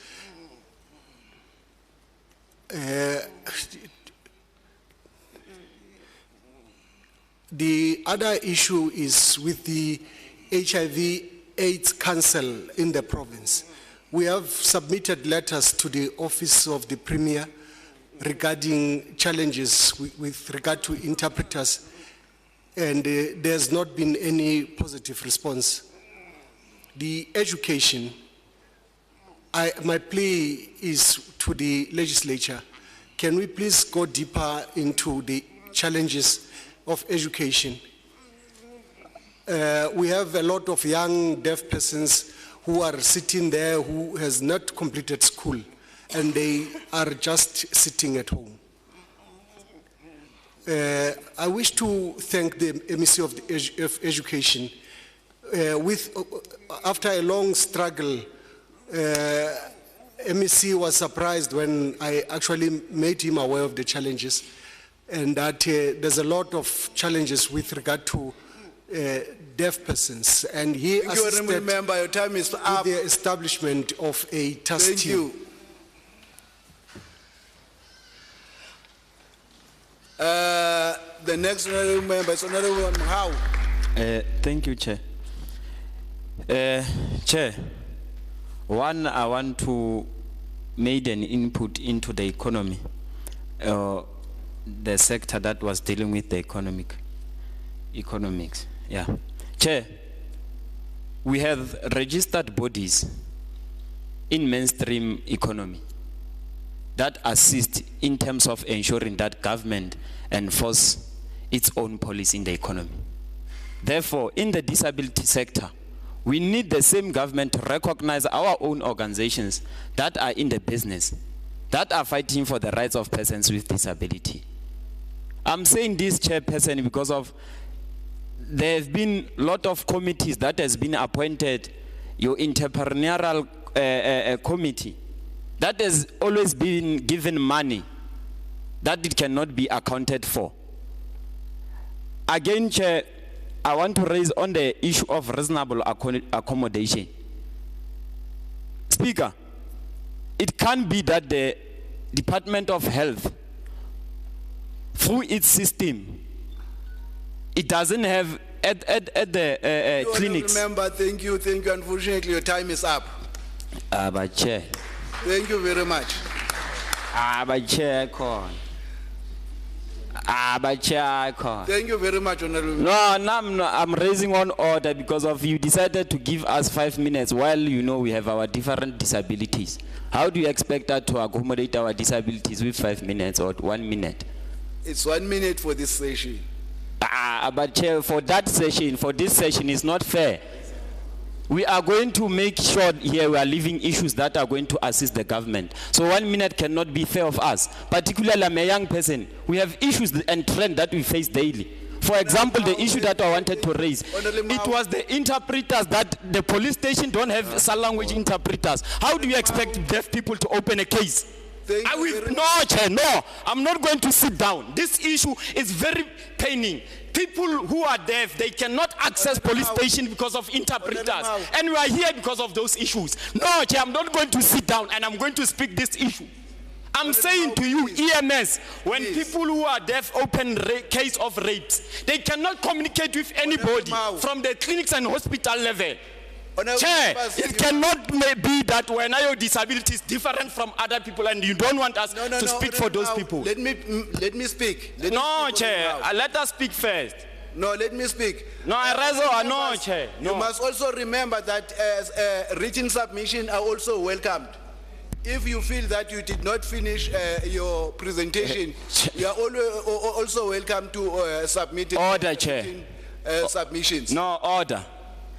Chair, we cannot write submissions here while we have the chance today.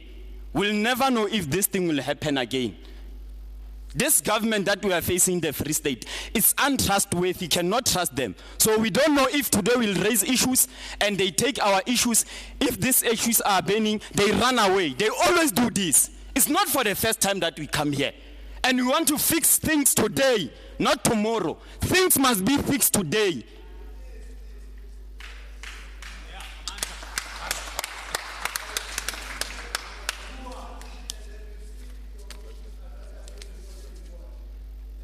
But it's useless already.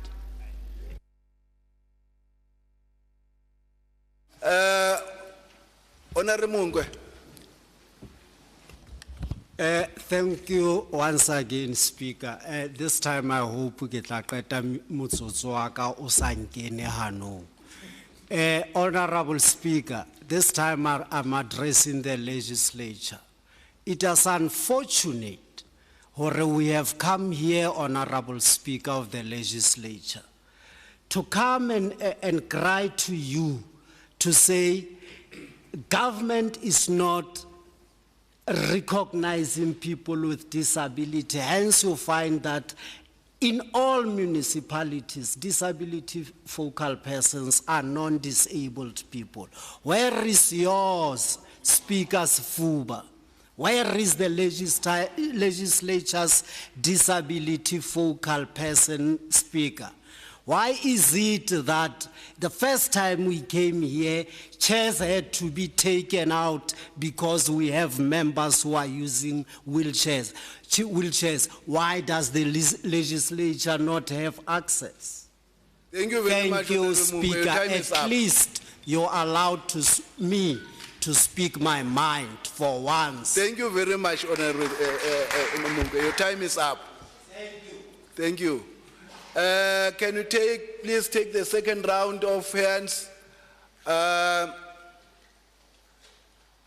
going to touch this side now. It's Honorable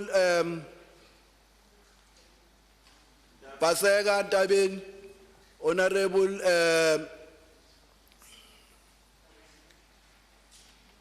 Ntabi Singh Mlukan, and then Honorable Prince Makadla, Honorable Cyprian, and Ngosi, Honorable Ngosi, in that order, please. I'm going to come again, don't worry. I'm taking these 5 hands for now. Let's please go according to that order. Honorable Ntabeni, Honorable Mlungana, Makadla, I'm sorry, Ntapo, Makadla, and then the last one will be Ngosi. Thank you very much. Thank you, Speaker. Speaker, I want to address the members of the Free State Legislation directly to the Speaker of the House. Members, honorable members, we are tired as Free State entrepreneurs or as Free State disabled people of going to KZN, going to Durban, going to Eastern Cape, going to Joburg, only to do always one thing, to do a benchmarking. What is it that we are doing wrong in Free State and other provinces are developing? One. So secondly, I want to make a submission that we want to say that the agenda remains of us as disabled persons. It must be driven by us as disabled people. We request that you take this into cognizance. Thank you. Thank you very much, Honorable Member. Honorable Speaker, point of order. Honorable Speaker. Where's the point of order?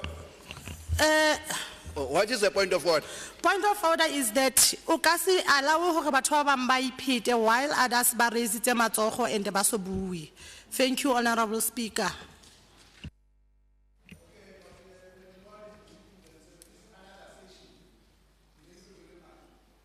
The next speaker. Thank you very much. Honorable, okay, thank you very much. Thank you very much, Ndate, for the opportunity. Protocol observed. I would like to talk to us as the provincial government and probably as persons with disabilities about creating about ensuring accountability and also speaking specifically on the issue of partnerships. Persons with disabilities mostly talk about the challenges that we are currently experiencing.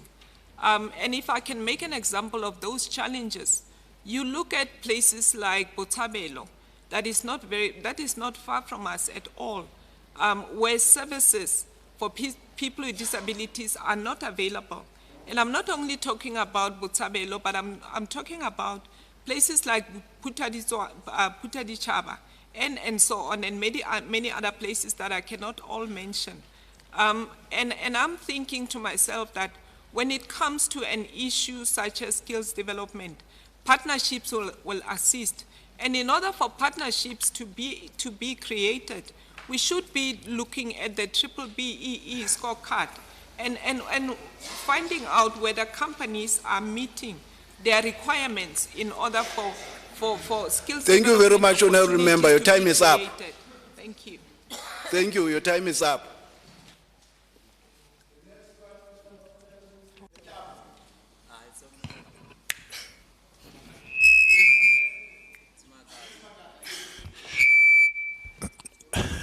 No, thank you so much, Chair, once again.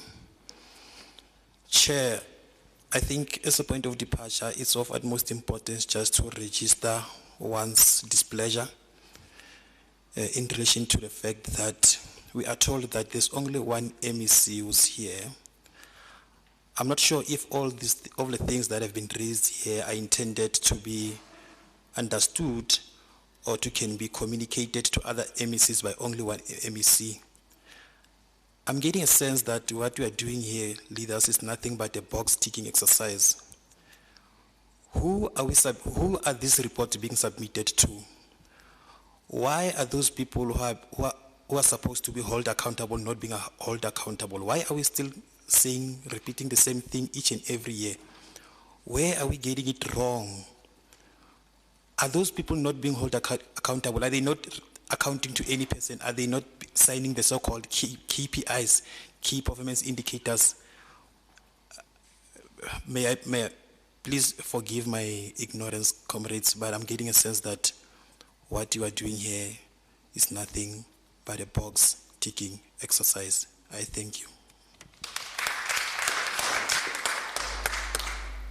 Chair, I want to... All right, thank you very much, Honorable Speaker. The next speaker is Honorable Ntapo. But maybe let me make this comment. This exercise, we are going to take all these reports and all for the proceedings to the Honorable Speaker of the Free State Legislature, which is Ms. Fuba. And then Ms. Fuba will take this to legislature, that is the ESCO, and the different portfolio committees to process them. Thank you very much. I just wanted to make that comment so that we are comfortable that it's not going to end here, but we are going to take it further. And furthermore, this should be an annual event. Maybe next year, by this time, we need to come and see how far have we gone with the issues that have been raised here. So let's just feel comfortable and see how far can we go. Thank you very much, honorable members. Thank you, Chair. Chair, I have one proposal. Can I propose that we have an ad hoc committee or a committee, a resolution committee that will deal with the implementation of the resolutions and monitoring of its work?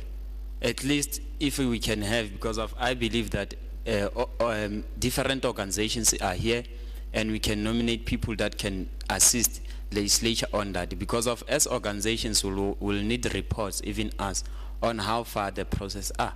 Thank you, Chair. Thank you very much, Honorable Ntapo. You know, there was a little bit of a mistake. There are two Ntapos I forgot. I was not calling the Mhau Honorable Ntapo, I was calling the other Ntapo. So please, your point is taken, Honorable Mhau. We will process that. Honorable Ntapo Senior. Thank you, Honorable Chair. To your House, Honorable Speaker, I was just like to make a suggestion that for some of us to understand, we are all of us here to discuss the challenges that we are facing and hand it over to the Speaker of the province. So my concern was that it's only the challenge that I see. Since this morning, I've been listening to every presentation. Our challenge is just only a mainstreaming. It's just only that disability is excluded amongst every department. So I always thought that maybe if we can discuss this thing in a manner that how can we include it in every decision making in the province, that will be a solution for the entire disability sector. Because currently we are speaking about how. Now some of us, we are tabling on how we need government to help us. Every speaker that has spoke before, we've all said one thing. We need government to do this for us. But we said it's nothing about us without us. Thank you very So much. if you are Honorable saying- member, your time is up, unfortunately. Thank you Hey. very much. Hey, this time, man. This time is killing us. Thank you. Honorable Nkosi.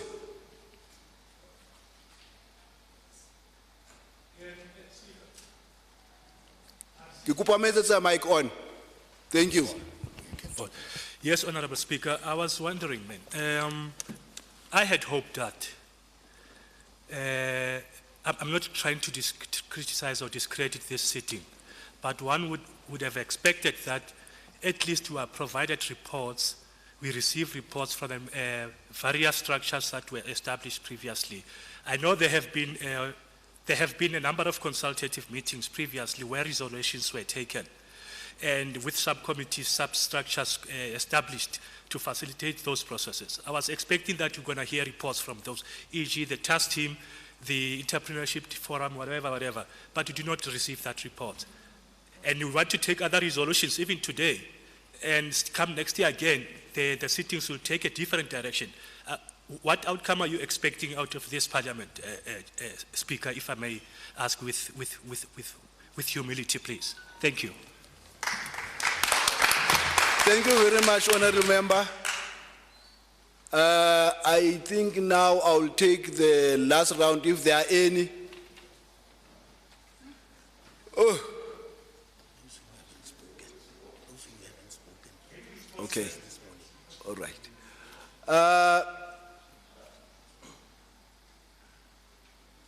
All right. This side, Honorable Keiso. I'll be a little bit biased because I'm going to give those who have not spoken at all since we arrived here. Honorable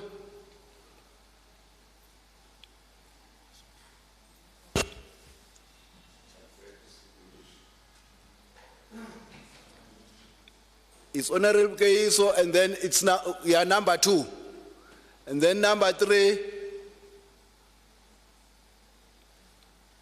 and then Cyprian.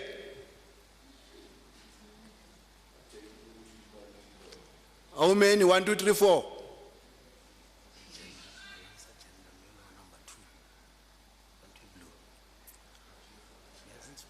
All right, and then the honorable member sitting next to Honorable Refilwe, me, itlaba wena uqedele. Thank you very much, in that order.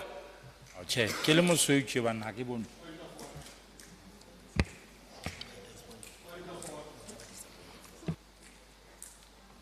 Yes, Ndati.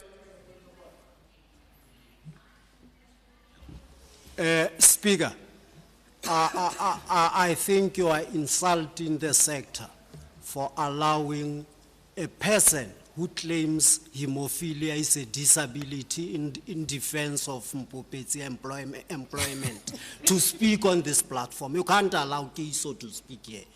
Hemophilia is not a disability. What disability issues can she talk about? No, choose another person. That one has got nothing on disability to say. Thank you. This is not a point of order, Honorable Nkwe. People who are here are the members of this parliament, therefore they are all allowed to speak. This is not a point of order. Thank you very much. Can you continue in that order?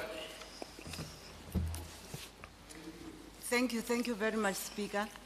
Speaker, the issue that I want to raise with regards to mainstreaming, we will really, as the sector, we will really appreciate that if all the government departments can employ disability focal persons, and the APPs, Order. Point of order, please.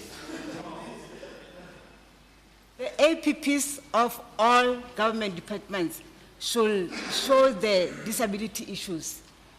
Lastly, we will really like the key performance areas of the HODs should also should have the key performance areas that the HODs by disability. The HODs should be able to account in terms of disability issues in their departments. Thank you. Thank you very much, Honorable Member. The next one, thank you. Honorable Speaker. Honorable Speaker. Why is the mic on, Monandati? Honorable Speaker. Honorable Speaker. Is it me, sir? No. No. Chair. Honorable Speaker. Speaker. Honorable Speaker. Who's next speaker? Yes, here's the interpreter, okay. We're just waiting for the interpreter.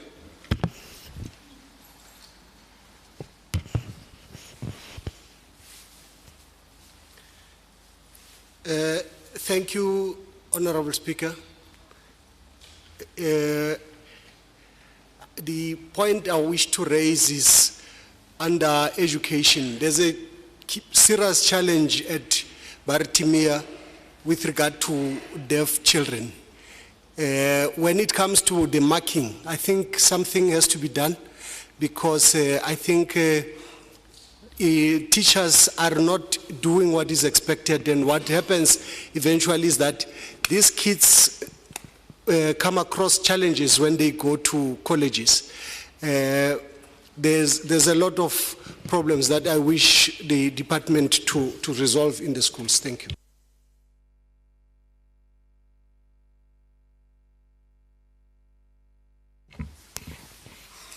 Thank you, Speaker. The first challenge I wish to raise is with regard to the social development. There are forums and teams established, but I just wish to know what is their role and where do we actually take our concerns or complaints to. The issue around the businesses, I think we were taken to a camp elsewhere. The aim was to motivate us and give us some grants, but not much is happening in that line. I just want to find out. Thank you, Speaker. Thank you, Honorable Member. The next one. Honorable It's me. Cyprian. Okay. Chair, let me register this one. I wonder how by 2030, as NDP stipulates that government must reach 7%. I'm wondering or not they will able to reach, because here in Free State, government has got 68,000 government employees, but they've got only 260 person with disability employed, and on top of that 260, only 3 persons with disability who are in senior position. So we're asking ourselves for why this government not implementing headhunting policy as they do to their fellow comrades. Thank you. Thank you very much, Honorable Cyprian. The last one. Honorable Mungo. Check with you, Honorable Speaker, whether you are aware that there's a blood disease called hemophilia. A point of order, Honorable Mungo. Oh, I withdraw. Thank you very much. Honorable Member, the last one. Okay, thank you so much, Honorable. Honorable Tangabes. Yes, Honorable Speaker, I was very much disappointed that you forgot my name and every day the meeting. But I'm not the kid. Honorable Speaker, ne ke batla ho bua ka issue of education. Jwalo ka ha re le lekgotleng la ketsamolao. Hore o jwetse MEC ya education ya Free State hore ha ba decide ho change curriculum bana hanele di special schools hore di buka tsa braille di buka tsa curriculum e ntjha ha di etsuwa le tsa braille di etswe at the same time. Why? Because Ho thabelwa bana ba nang le disability ha ba pasitse ka 60% ho thwe ba fuwa di-bursary. Ha re batle 60% because of dibuka tse tlileng di lata or the devices. We want 100% just like batho ba senang disability because re na le that potential. And ho be le matitjhere, like for an example, in special schools, ho tliswa matitjhere e leng hore are incompetent. So we need teachers who know Braille and sign languages. Ebe bona ba tlo teachang deaf and blind people. And I believe one other submission e leng gore ke rata go e dira ke gore matitjhere should be forced gore ba ithute Braille and sign language as one of the modules. Thank you. Thank you very much, Honorable Member. Your time is up. Thank you very much, honorable members. That was the last round of hands that we are taking. Yes. At the beginning, I said it's 20. Yes, we've reached 20. No, we've never reached 20.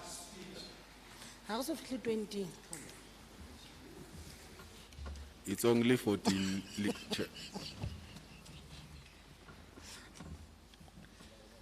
Honorable Mungwe, what point are you rising on?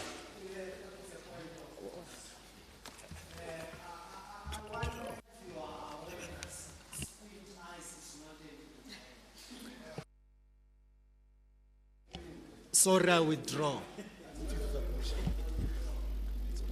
Chair. Speaker. I raise a point that was not even dealt with. I'm worried that are we going to go back to it, or it's done and dusted? Honorable Mao, we said we noted that it will be addressed and after the adjournment of the sitting by all the organizations present here. Speaker. I want, Speaker. Members. Speaker, I proposed it to be done here in the House so that it can be fair. Because of it's just to nominate people is nothing more, nothing less. And to know what does that committee or how many people are going to constitute or Honorable Mao, unfortunately it cannot happen here because it's not on the order paper. Thank you very much.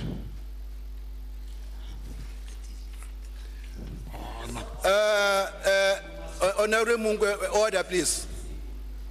Honorable Mungwe, order please. It's a motion, Speaker. No. It's a motion. Honorable members. Speaker. Honorable members, please. Motion without notice without motion, Speaker. No, honorable members. No. I raise on a point of motion without notice, Speaker. No, honorable members. Order, please. Order, notice without motion, Speaker, please. Oh, honorable members, order, please. Honorable members, this brings us to the end of the business of the honorable. I raise on a motion without notice, Let me appeal to everyone. But Speaker, you are out of order. You can't preside and decide at the same time. Speaker, I raise on motion without notice. Order, please. Speaker. Speaker, you are out of order, Speaker. Order, please. I raise you are on out a of motion order, without Speaker. notice. Order, please. Speaker, I raise on a motion without notice, please. Recognize me. Members, can I please remind you, members, in the case of dispute, the ruling of the presiding officer shall be final. Now I've ruled. But Speaker, in terms of this brings motion without notice, to the end Speaker. of the business, and then the House is adjourned. Notice without Honorable members, remain seated until the Speaker leaves the House. Thank you very much. They have stolen the jobs of people with disabilities. And that happened because of you, Mukaki, and what things.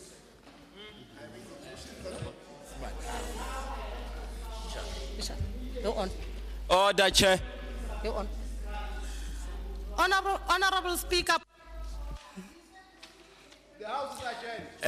Thank you, ladies and gentlemen, honorable members. The House has adjourned. But one is happy that you had a feel of what is happening in Parliament. Parliament, I know you might not be satisfied when you say we give you 1 minute, 3 minutes, 5 minutes. Those are the rules of Parliament, and they cannot be violated. No, for our intention today was to take you through that process. And this is the first step. And like Honorable Speaker has indicated in a speech that this is going to be an annual event. So in other words, the issues that you have raised here, I have been taken by we have a content team, and that content team was taking every note.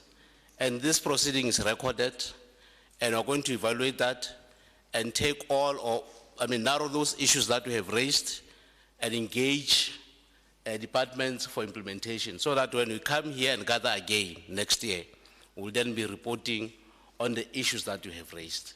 So for now, the House has adjourned according to the Speaker, and we are now continuing with the third session, which is the last one,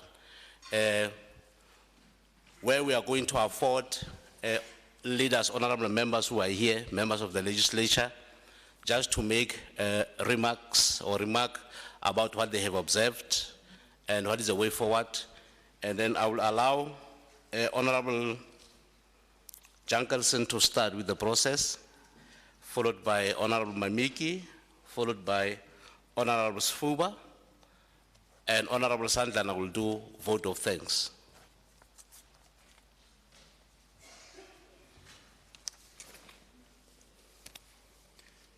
Thank you and good afternoon. I want to acknowledge our Honourable Speaker of the Legislature, Honourable Sifu, the Honourable MEC for Social Development, Honourable Smith, the Honourable Speaker of our sectoral Parliament, our Honourable members this morning of this sector who attended the sitting as members, ladies and gentlemen in the gallery, and other people present this afternoon. This afternoon's session was a very informative session.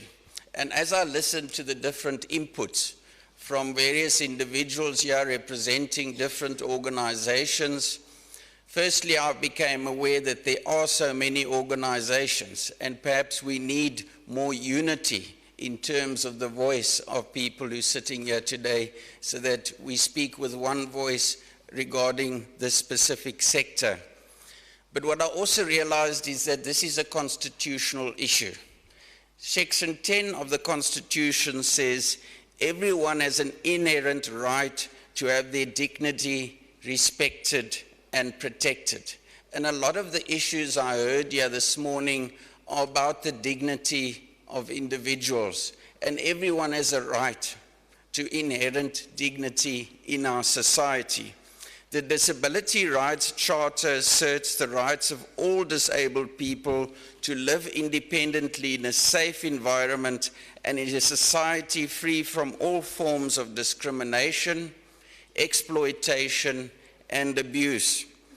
Implementing this charter and other similar policy documents is the responsibility of every individual in society, not just a sector.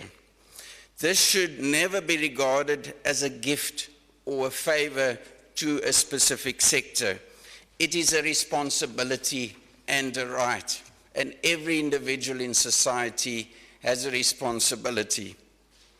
Just as we have translation services in the legislature to cater for our lingual differences, so too should sunscreen, braille printers, sign language services, and various other necessities for this sector be part of our mainstream and way of life as a matter of course in the Free State and in South Africa. Dignity implies the recognition that everyone has equal access to a workplace and employment, to schools, to shopping centers, to this legislature, to police stations. I was very moved by that input, to clinics in hospitals, recreational and other facilities in society. And I hope and I'm sure that this is not just going to be a talk shop, that we will get a report, that this report will be disseminated to very important departments regarding the sector, and it's not just health and education and social development, it's also the STEER, economic development. It's the Free State Development Corporation. We have to include all our government departments and entities in dealing with the issues that were raised this morning. And I think it's important that we also put time frames on some of our recommendations in the report and get feedback from the various departments. I just want to again thank you for the opportunity. We heard in the beginning that the purpose was to give you a feel for the legislature, but very importantly, it also gave us an opportunity to get a feel of the sector. And many years ago, in 2003, I was involved in a motor vehicle accident, and for 8 months I was in a wheelchair. And I was very fortunate that it was temporary, but at least it gives one some sort of insight to what it means to have a disability or a different ability. And even today, it infuriates me when I see people parking in a disabled parking, because that parking is larger than other parkings for a specific reason. And we need people outside in society to recognize this. And this should be part of our mainstream. But I want to thank you for your inputs and for enlightening us on many of the issues that you face. And then I also, just in closing, want to wish all of you and your families a blessed festive season and a safe festive season. Thank you.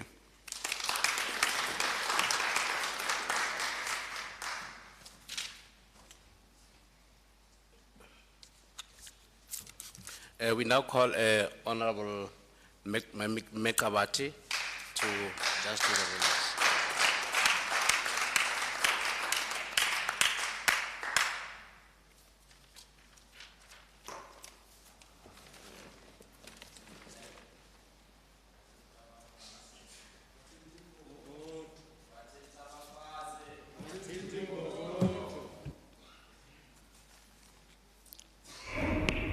Thank you very much. Thank you, the Speaker of today's sitting, the Speaker of the Legislature, members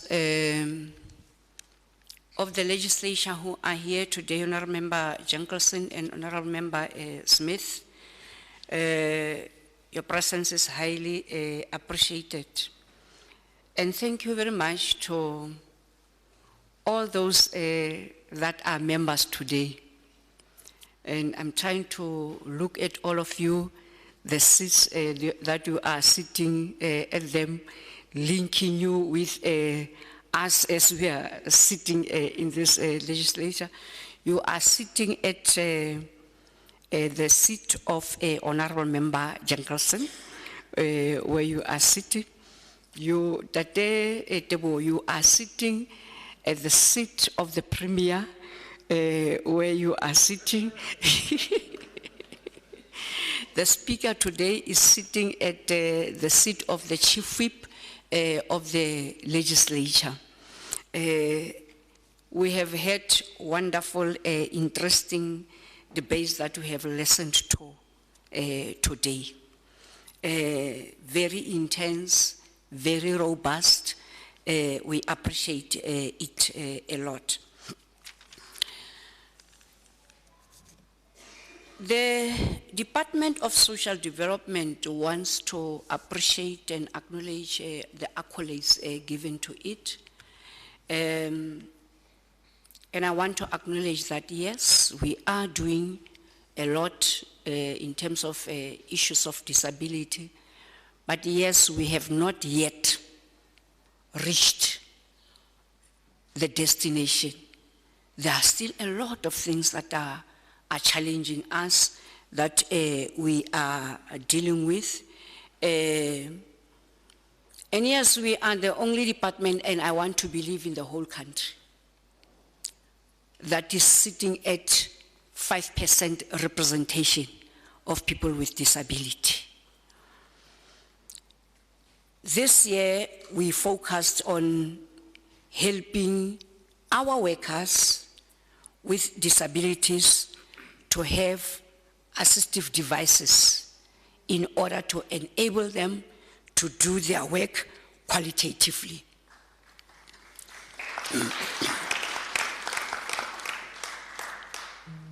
And hence, we have helped our 2 social workers who are paraplegic to have vehicles that are adaptable to their disability so that they can be able to do their work.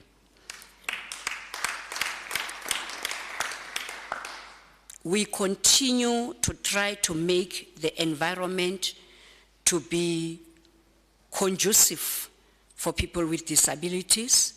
It's not easy because many of the buildings that we are having in the Free State are old buildings that were built before the white paper was produced, and some of them is because they are rented buildings, and we rely on the owners of the buildings to help us that we transform all the buildings to be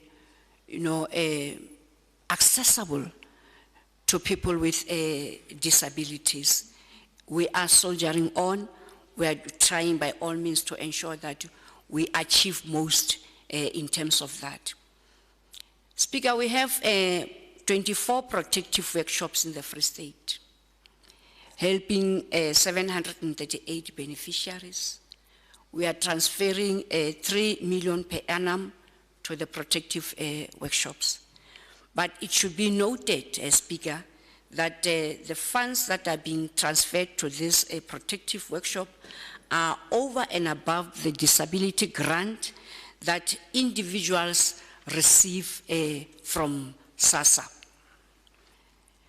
The protective workshops are intended to help with the building the economy amongst yourself so that you'll be able to be economically viable and not necessarily depend on the social grant only.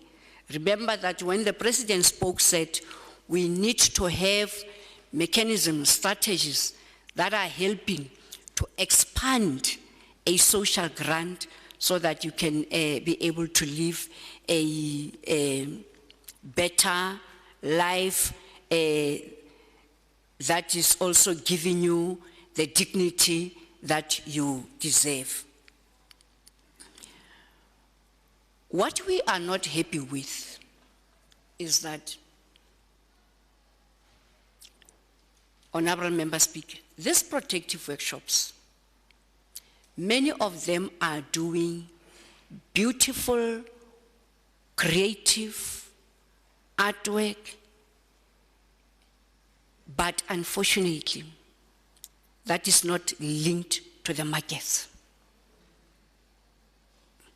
They are sitting with the products that are not going to the markets, and this is discouraging to the people who are doing those beautiful products that they are doing.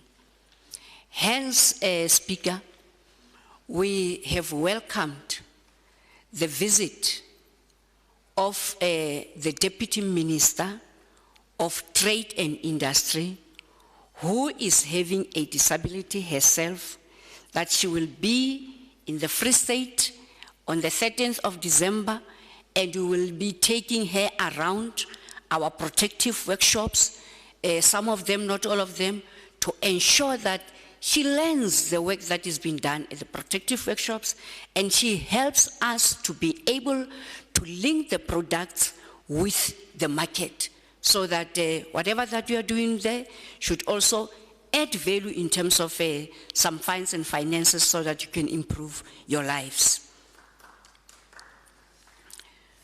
Speaker, invisible disability is a serious challenge, which is not properly understood, therefore not properly appreciated, and therefore not getting adequate assistance to deal with it.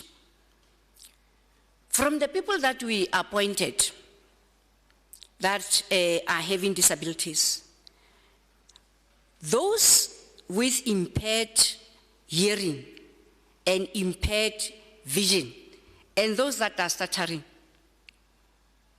it was such a pain that they had to be subjected to being checked, screened, scrutinized, because people went to go and gossip Honorable Member Jankelson to the office of the Auditor General to say we have appointed people with no disabilities at all, just because their visibility can be seen with an eye. We had to subject them to be tested by professionals because there was a complaint, and thanks to the Almighty because we were exonerated. And part of the things that were raised are those that were raised by Ntate Tewo, but I always say, God knows my heart, and I don't mind the negative comments.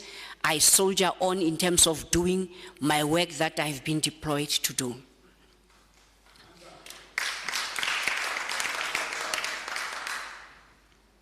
Speaker, next time I want to request that this parliament be given more time.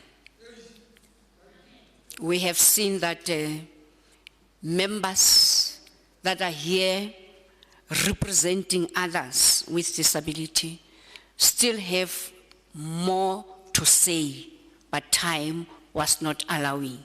So let's please focus on that and increase the time for this sitting.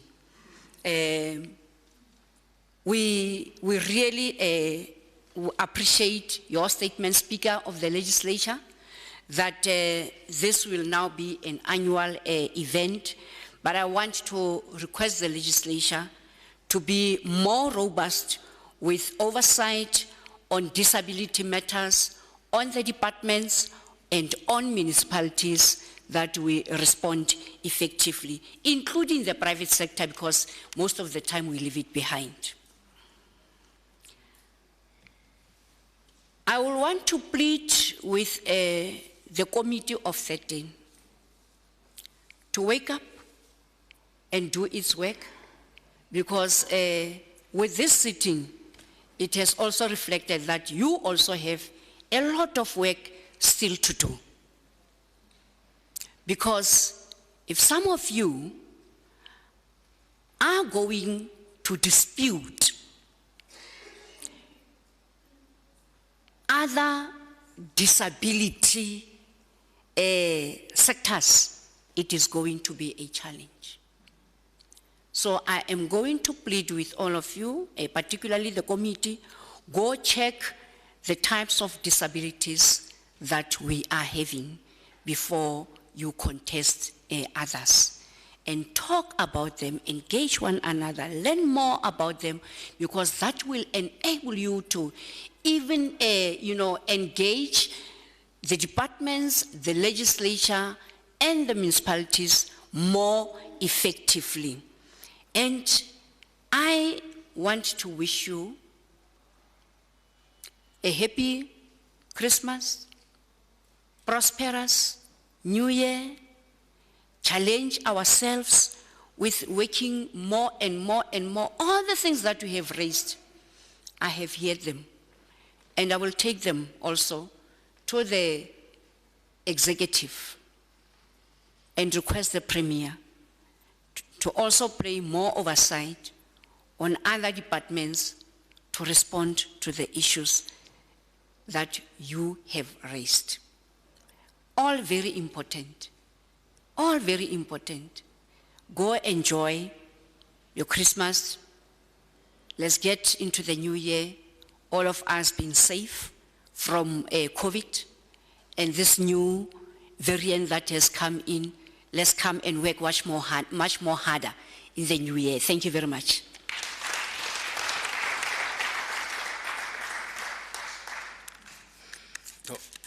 Thank you, Honorable Mamiki, for emphasizing on what Honorable Jankelson has said. Unity, we must be united. Honorable Mayor Sifuba to come and do the remarks before I allow Ntate Sandlana to do a vote of thanks. Thank you.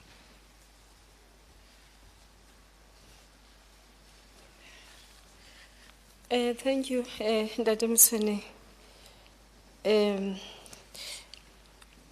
Speaker, I remember when I arrived this morning, I said I was not going to stay long, but I felt that I need to remain, push myself, and make sure that I listen to everything that is going to be raised, and I'm happy that I did so.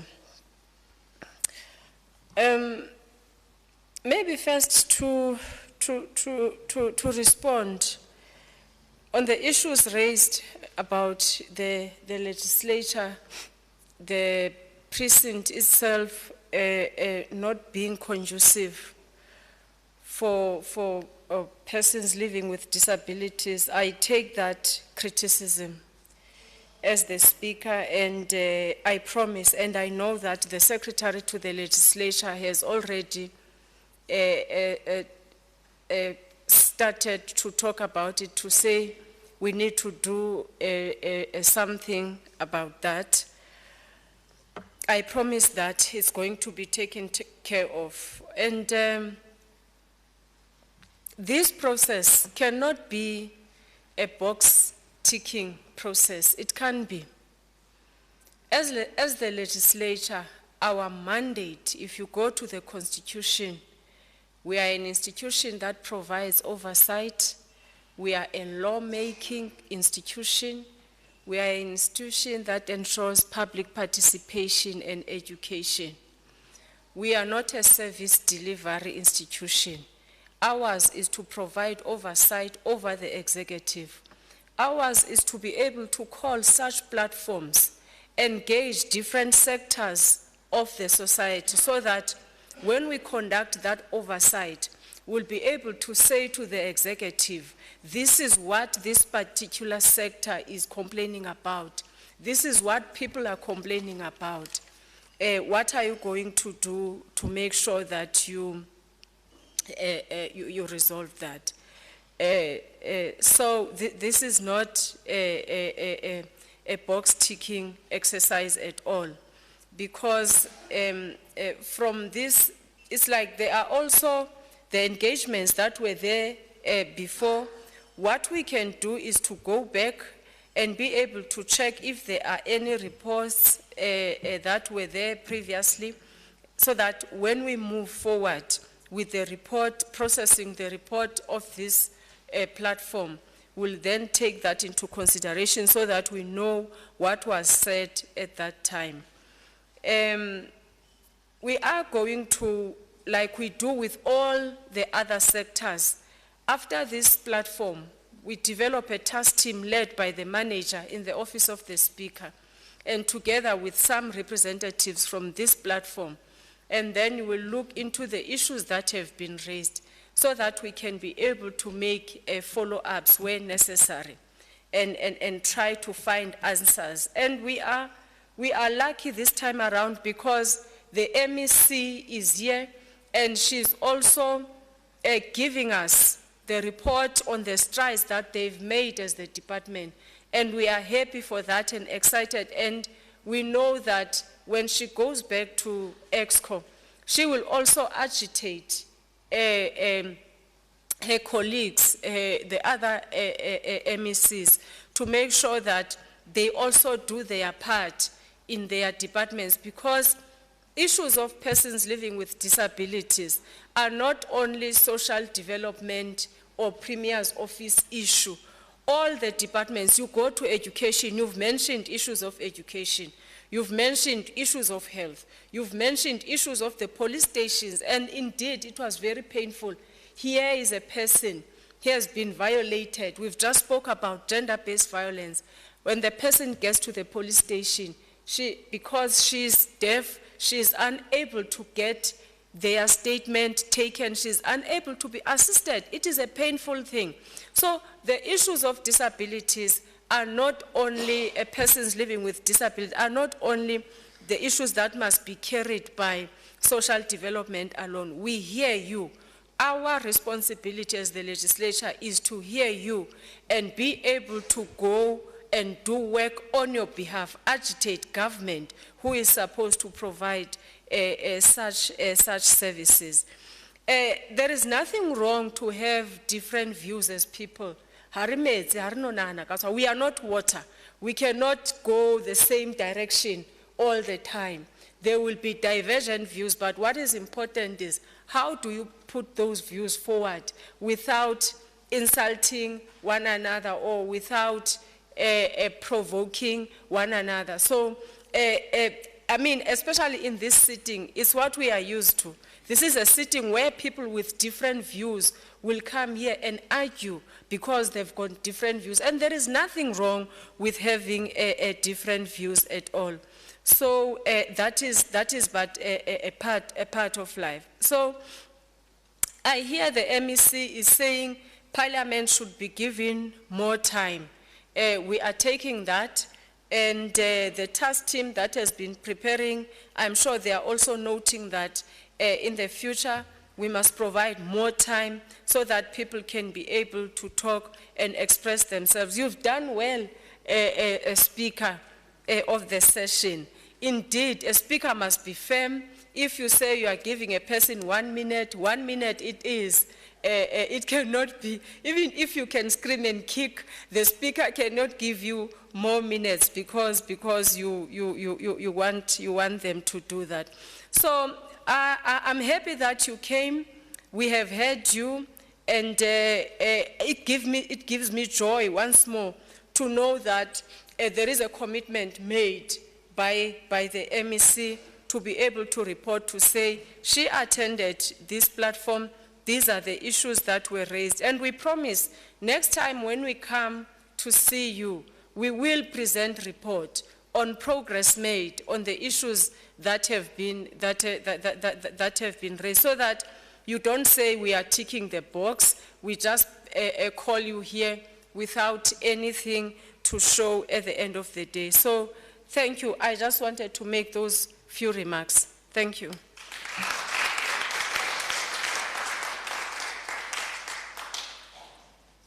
Thank you, Honorable Speaker.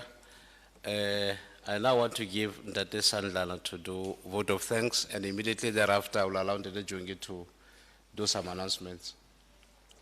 Okay, no, he's not going to do it. Ndate Sandlana, that platform is yours.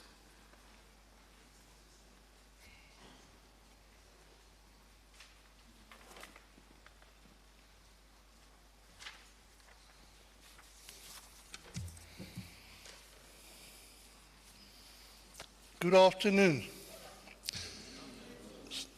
Let us do something in a lighter manner. Smile for the Lechua. Yeah, you see, we had a very stressful session, very live one. I was asked to do the thanking. But thanking somebody is not always the easiest way of going.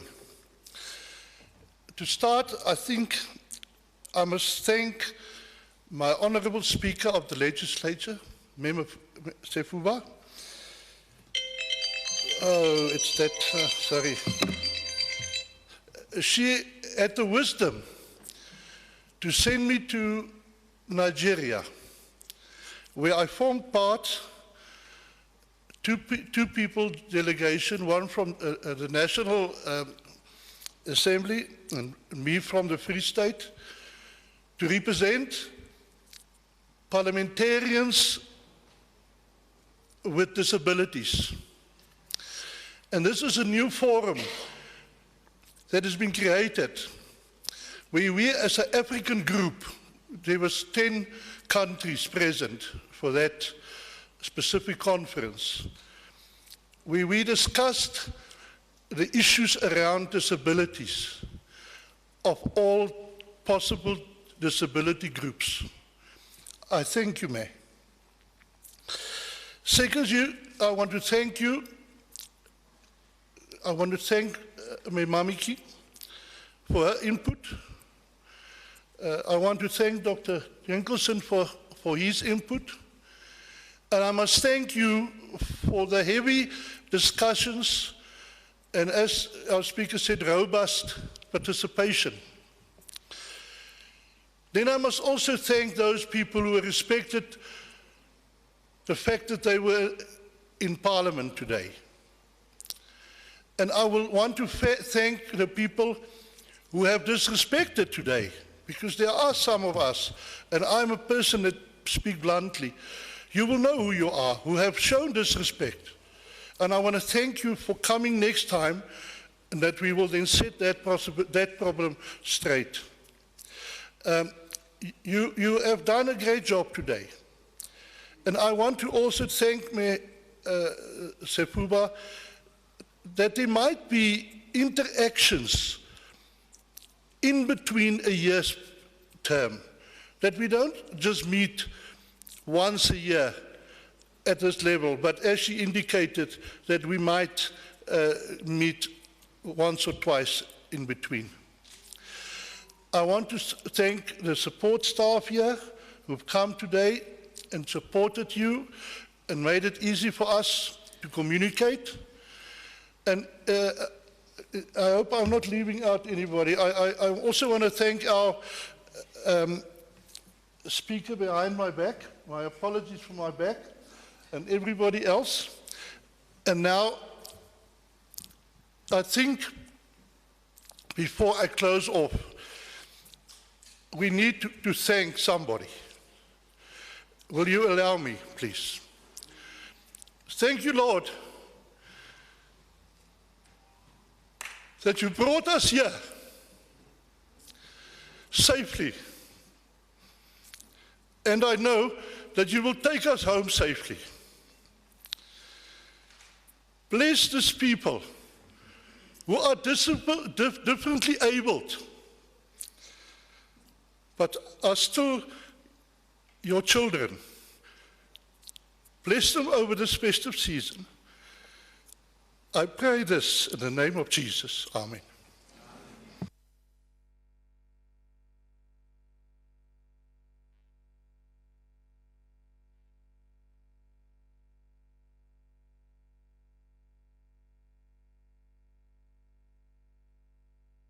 Viva Comodin Shapo Viva. All right. No, thank you, honorable members. May we kindly ask the leaders to leave first before honorable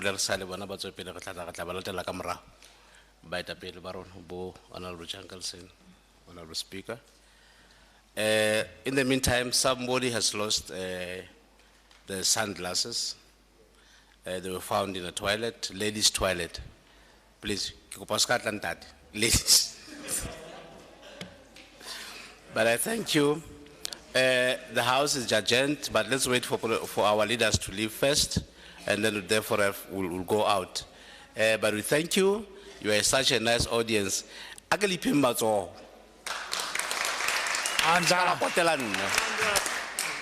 Skala kotelan, nale right tomorrow. Okay, skala bala dina kinale gap ne. Thank you. Let us thank the program director for running the show Hamnat. Maybe now I've got just last two comments that I wanted to make because I've been requested to lead the team. I want to pay tribute to all of you for the opportunity you gave us to can interact with you. It is a difficult journey when we explore the unknown, especially some of us who are not necessarily working within the sector. We learn every day, and through your counsel, advice, we have started something that we've been fighting for the past 5 years or so. Many of you would know that I've been collectively and individually consulting about us implementing this platform.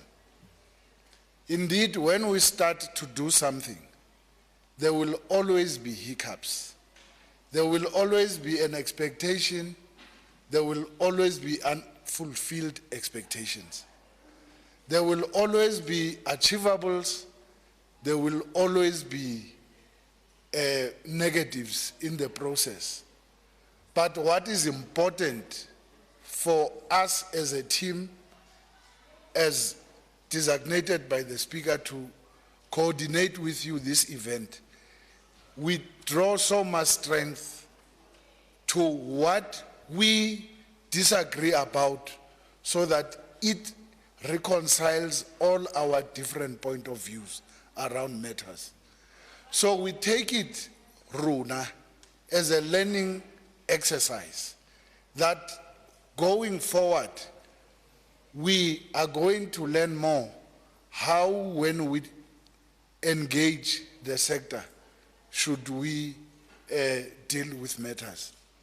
And I think secondly, there is no opportunity lost, as some people would want to say. And I think the fact that, as our political leadership has mentioned, Parliament is about robustness.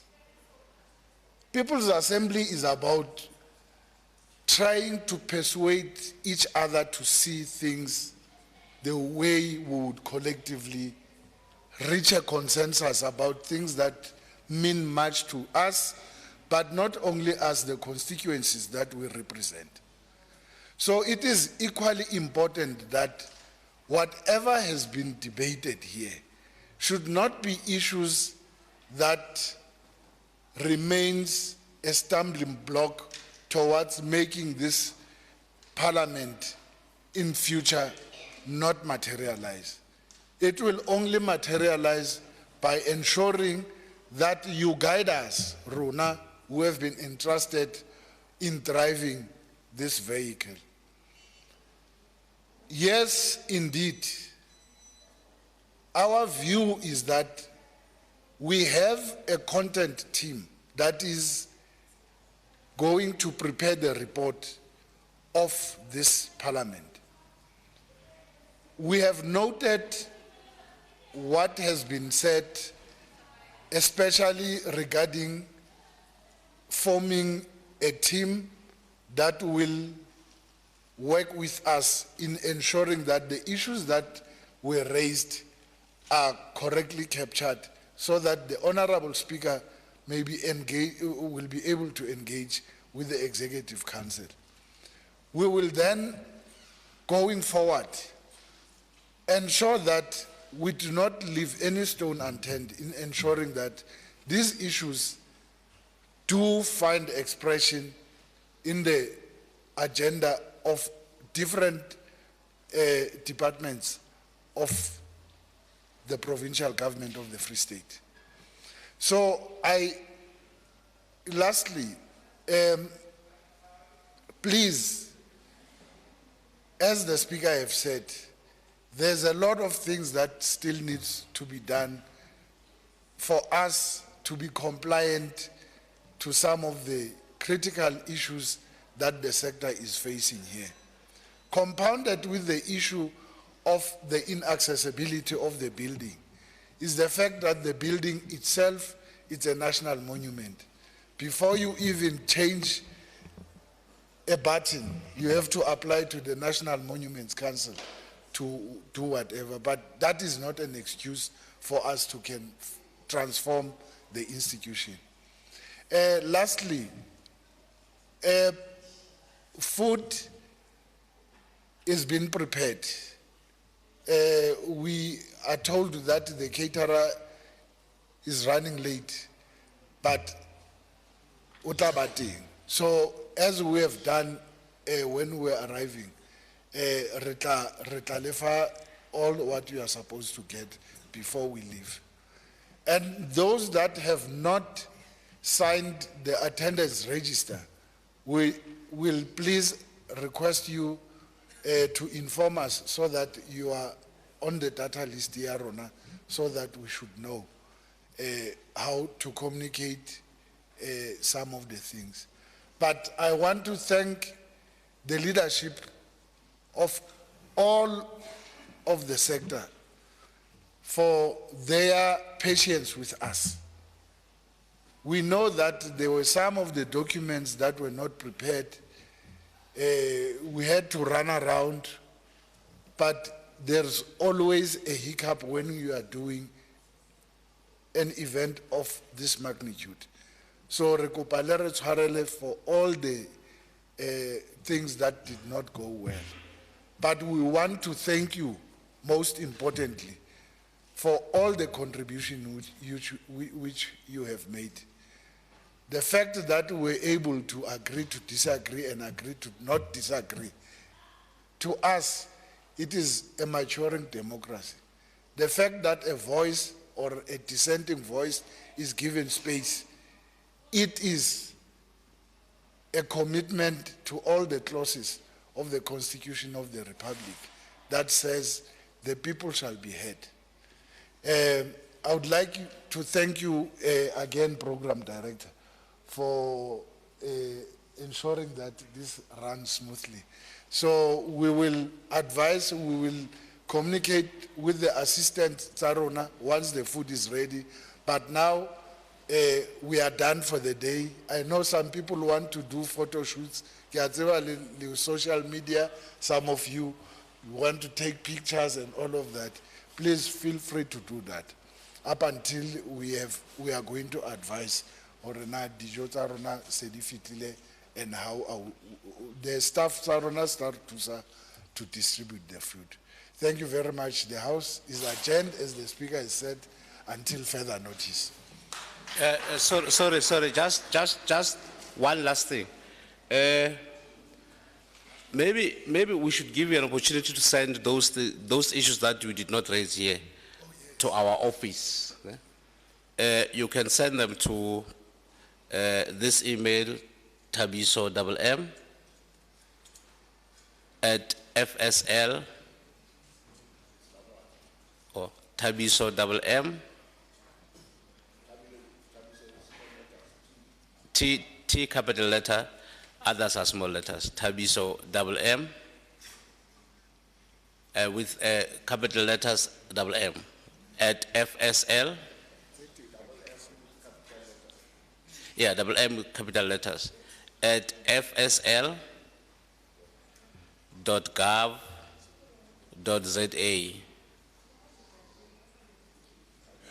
or you can call at 082 796 3796 796 082 796 3796.